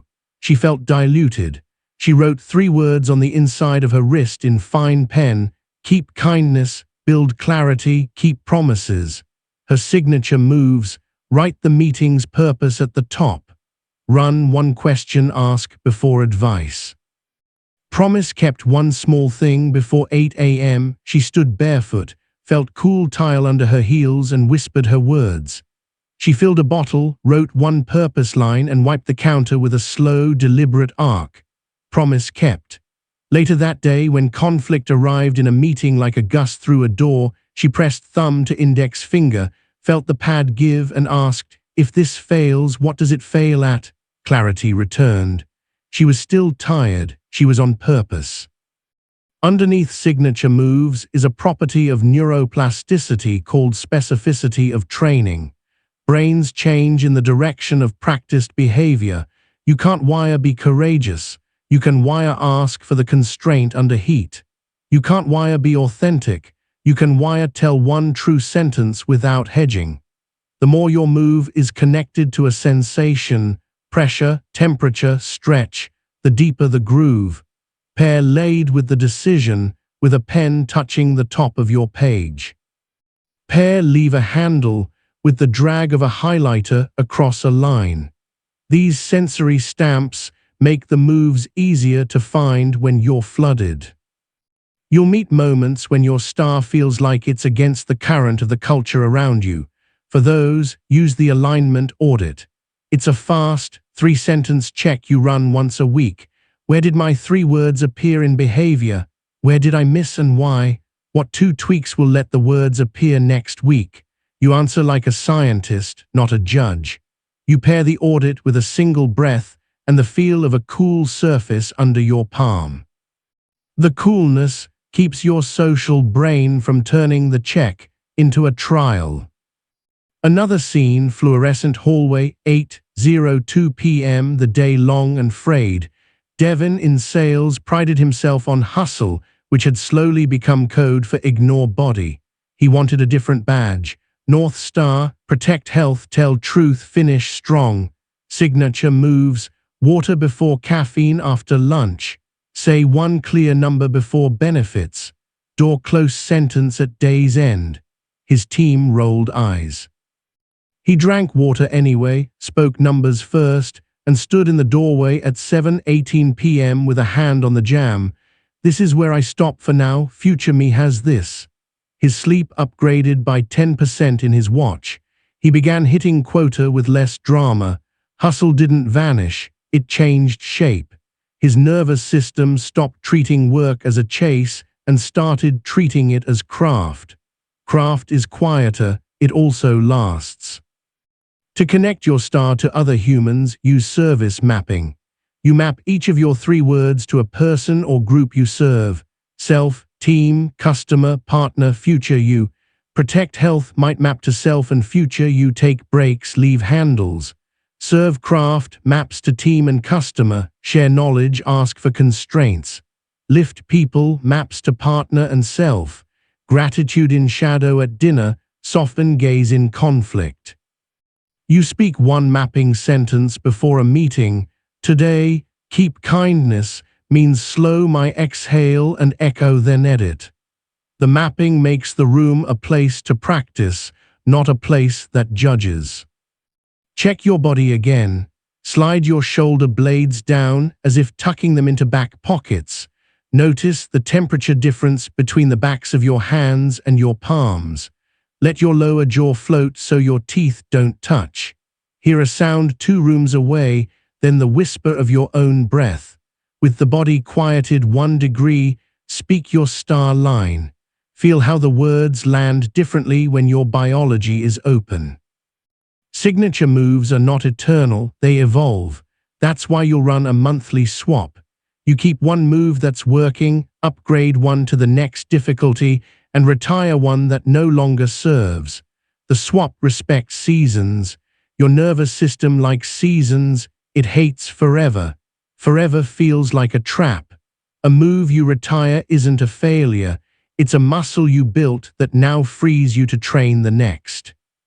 A brief story from a co-working space where plants were brave and the air was a little too cold.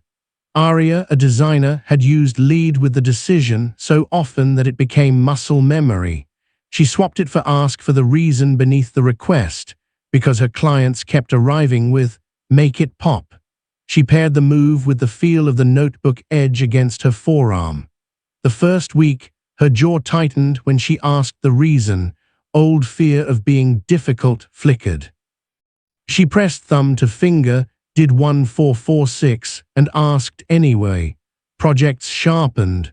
Her star didn't change, her move did. Growth feels like that. Familiar star, new choreography.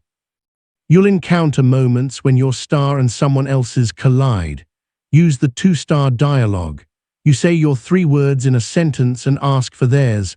Mine are keep kindness, build clarity, keep promises. What are yours here? If they don't have words, you help them compress. In 5 words, what matters most now? Then you propose a tiny overlapping move. If we both care about clarity, can we start by naming the decision? This turns conflict from a tug-of-war into a map exercise.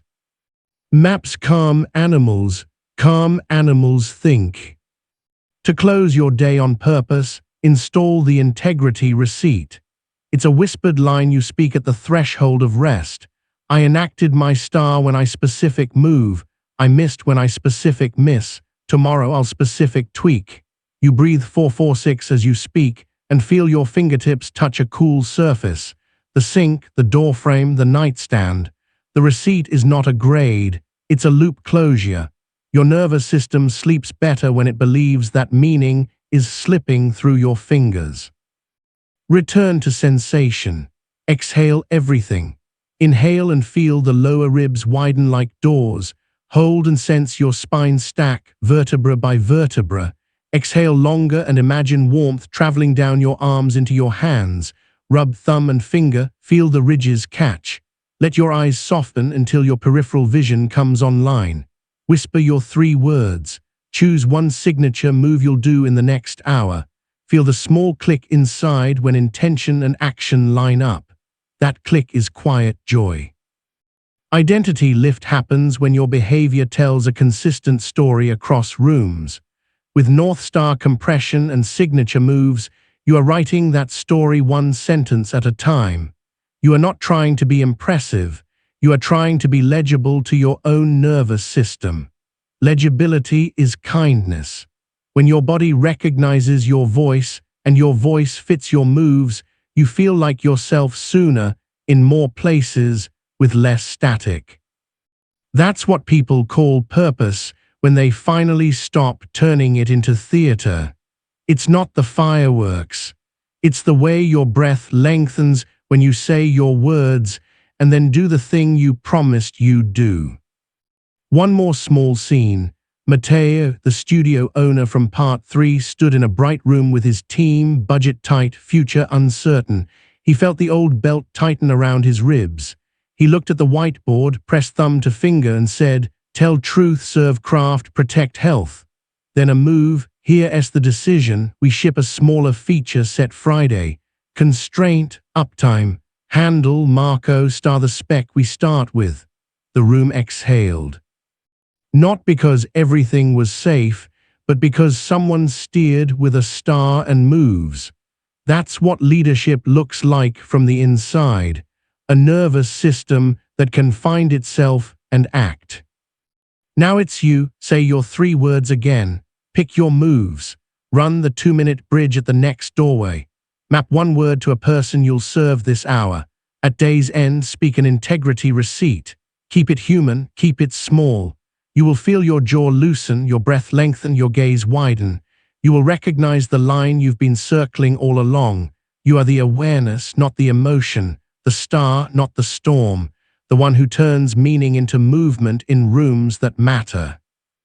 The story you've been writing is not the one you tell at parties. It's the one your nervous system tells your day. Every breath pattern, every tiny promise, every boundary sentence has been an edit to that deeper manuscript.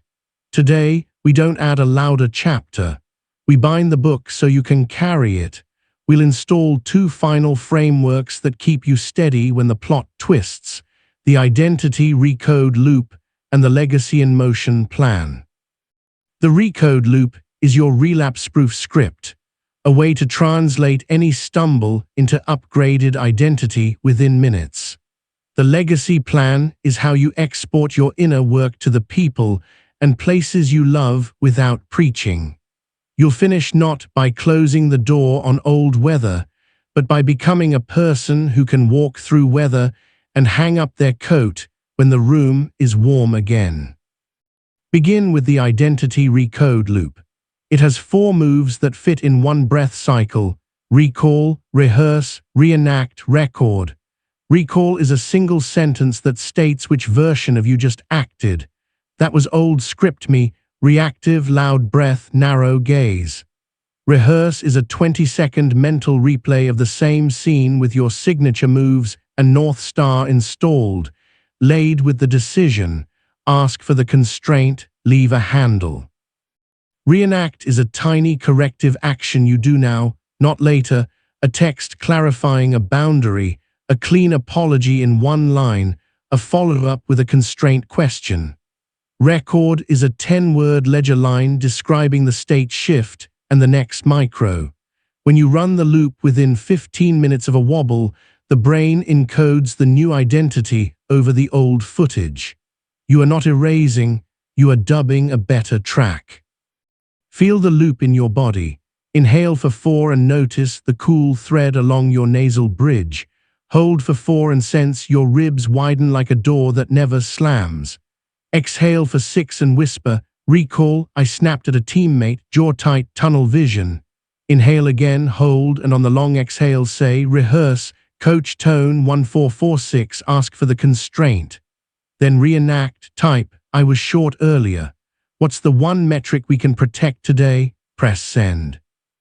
Record, whisper, ledger, apology sent, breath longer, next micro name decision first at stand-up. Feel the warmth appear behind your sternum, a small signature your nervous system leaves when you steer back on course. Identity isn't a noun here, it's a steering pattern. A story from an open-plan office where the hum of vents felt like pressure. Zadie, a product strategist, walked out of a meeting in which she defaulted to defensiveness. Her chest was tight in that familiar way, like a door chain still latched. Old Zadie would brood, avoid, then overwork to compensate. New Zadie took 45 seconds in a stairwell that smelled like dust and paint. Recall, old script me defended to feel safe. Rehearse, she pictured the moment again with a soft gaze and the sentence, if this fails, what does it fail at? Reenact. She DM'd the PM, I was protective and vague. What's the one decision we need? Record. DM sent, jaw unhooked. Next, start with decision in doc. That afternoon, when a similar heat rose, her body recognized the loop and turned toward it like a plant to light. Under the hood, the loop works because of reconsolidation, the brain's habit of updating memories when you recall them with a new state. When you replay the scene while breathing long and speaking kinder, the original trace gets edited. You are teaching your limbic system, this is what safety looks like now, not silence, not apology theater. Clarity, constraint, next step. The loop isn't moral, it's mechanical. You press the buttons, the system updates. Now the legacy in motion plan.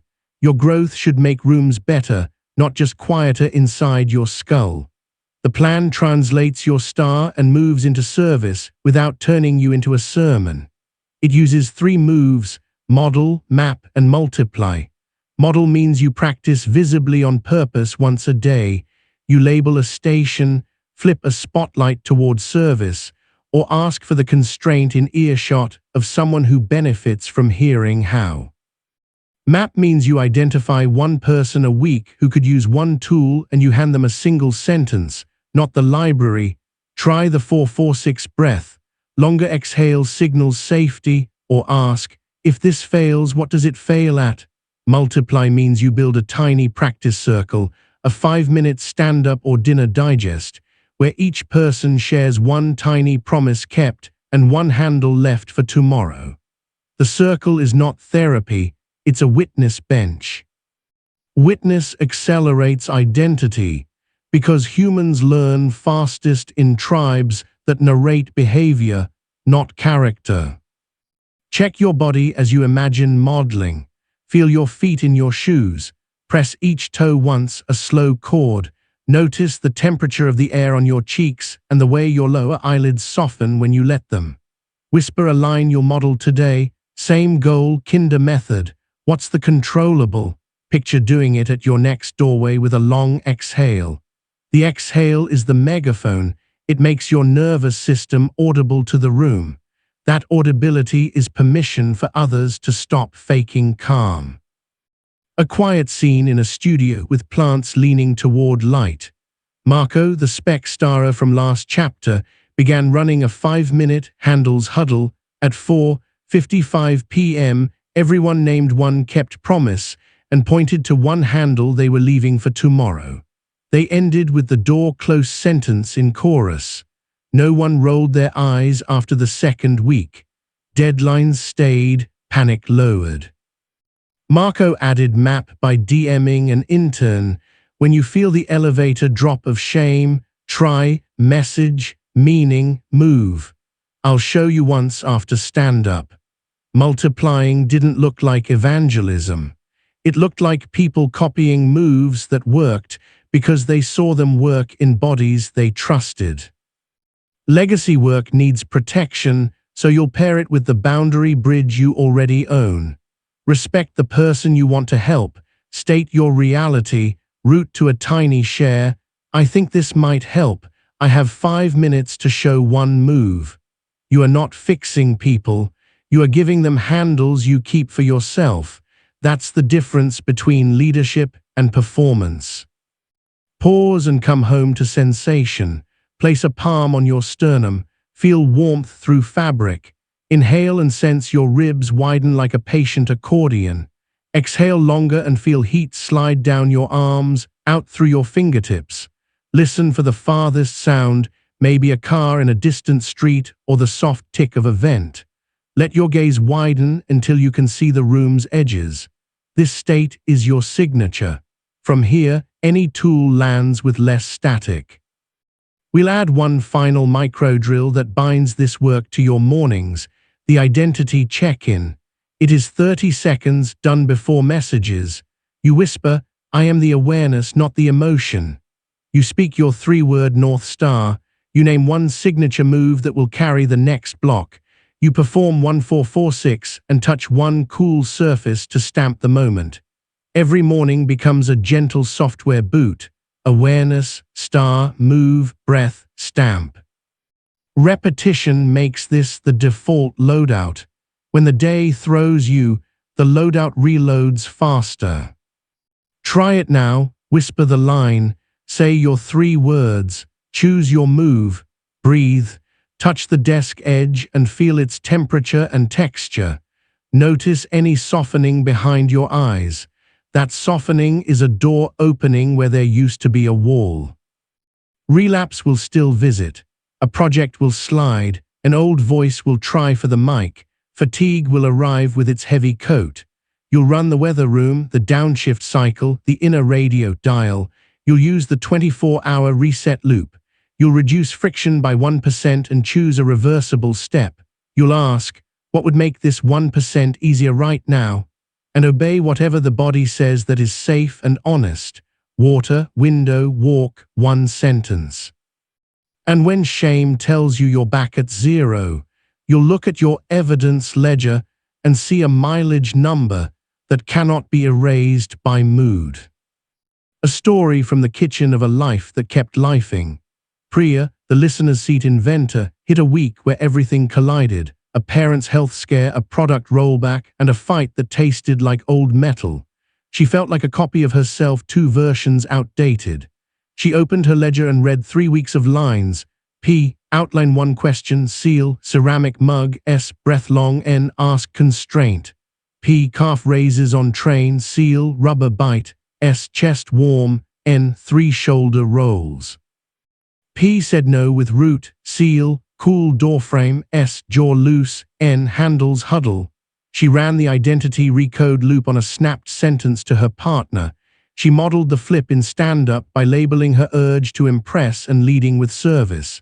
She closed the day with a 2-tile win, a downshift plus a handle. No fireworks. But Friday night she lay in bed and felt, underneath the ache, the weight of herself return to the right places.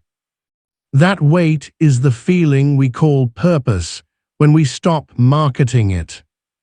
Check your body again. Slide your shoulder blades down and in. Let your tongue rest like a wide leaf against the roof of your mouth. Feel the small click in your throat when you swallow. Hear a sound that feels 2 rooms away. Imagine your breath traveling to the place where your lower ribs meet your spine. The body is the friend that tells you the truth before your words can. Keep it close. We'll seal this book with the legacy in motion drill called the Circle of 2.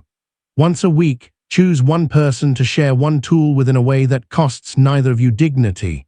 It could be a colleague who spirals under questions, You say, try this. Before you answer, ask, if this fails, what does it fail at? It calms the room. It could be a friend who dreads starting. You hand them the 2-word cue, begin now, and the 446. It could be a teenager whose chest races at night. You teach them to label thoughts with quotation marks and to feel the cool of the window. Circle of 2 means you pick depth over broadcast. Humans scale one another better than slogans do. Identity is a garden. You've planted breath, language, attention, boundary, values, kindness, experiment. Gardens don't stay grown, they stay cared for. Care is a rhythm. Your rhythm is simple enough to remember in the dark. Name, breathe, ask, reframe, beam, ladder, switch, debrief, bridge, budget, if then, reset, filter, flip, promise, ledger, compass, bet, dial, downshift, star, move, recode, legacy. It looks like a lot when written. In your body, it is one thing. You choosing the smallest wise action from the awareness that you are not the weather. One last scene that belongs to you. A doorway is ahead. The next hour will ask for some combination of focus, kindness, clarity, and rest. At the threshold you pause. You feel the cool edge of the frame under your fingertips. You inhale for 4, hold for 4, exhale for 6. You whisper your 3 words. You select one signature move. You say a doorway beam signal for 2 minutes. You step through. When friction appears, you widen the window, ask, wait, and return to the signal. If shame tries to dress you in the heavy coat, you run message, meaning, move and flip the spotlight. If fatigue bends the edges, you turn the dial and close the loop. If you wobble, you recode. If you finish, you leave a handle and close the door with the sentence that has become a friend. This is where I stop for now. Future me has this. Place your palm on your chest. Feel the warmth. Feel the weight. Feel the steadiness you have built on purpose, with science and breath and harmless rituals that gave your brain a way to believe you. You are not performing calm, you are practicing fluency. You are not forcing outcomes, you are steering inputs with kindness. You are not waiting to be someone else. You are remembering who you are when your nervous system trusts you. Walk into your life with that trust. Repeat the smallest, truest moves. Notice the room soften. Notice your jaw loosen. Notice your eyes widen. Notice yourself arriving sooner and staying longer. And when the old weather returns, as weather does, greet it like a neighbor and return to the sky that holds it all.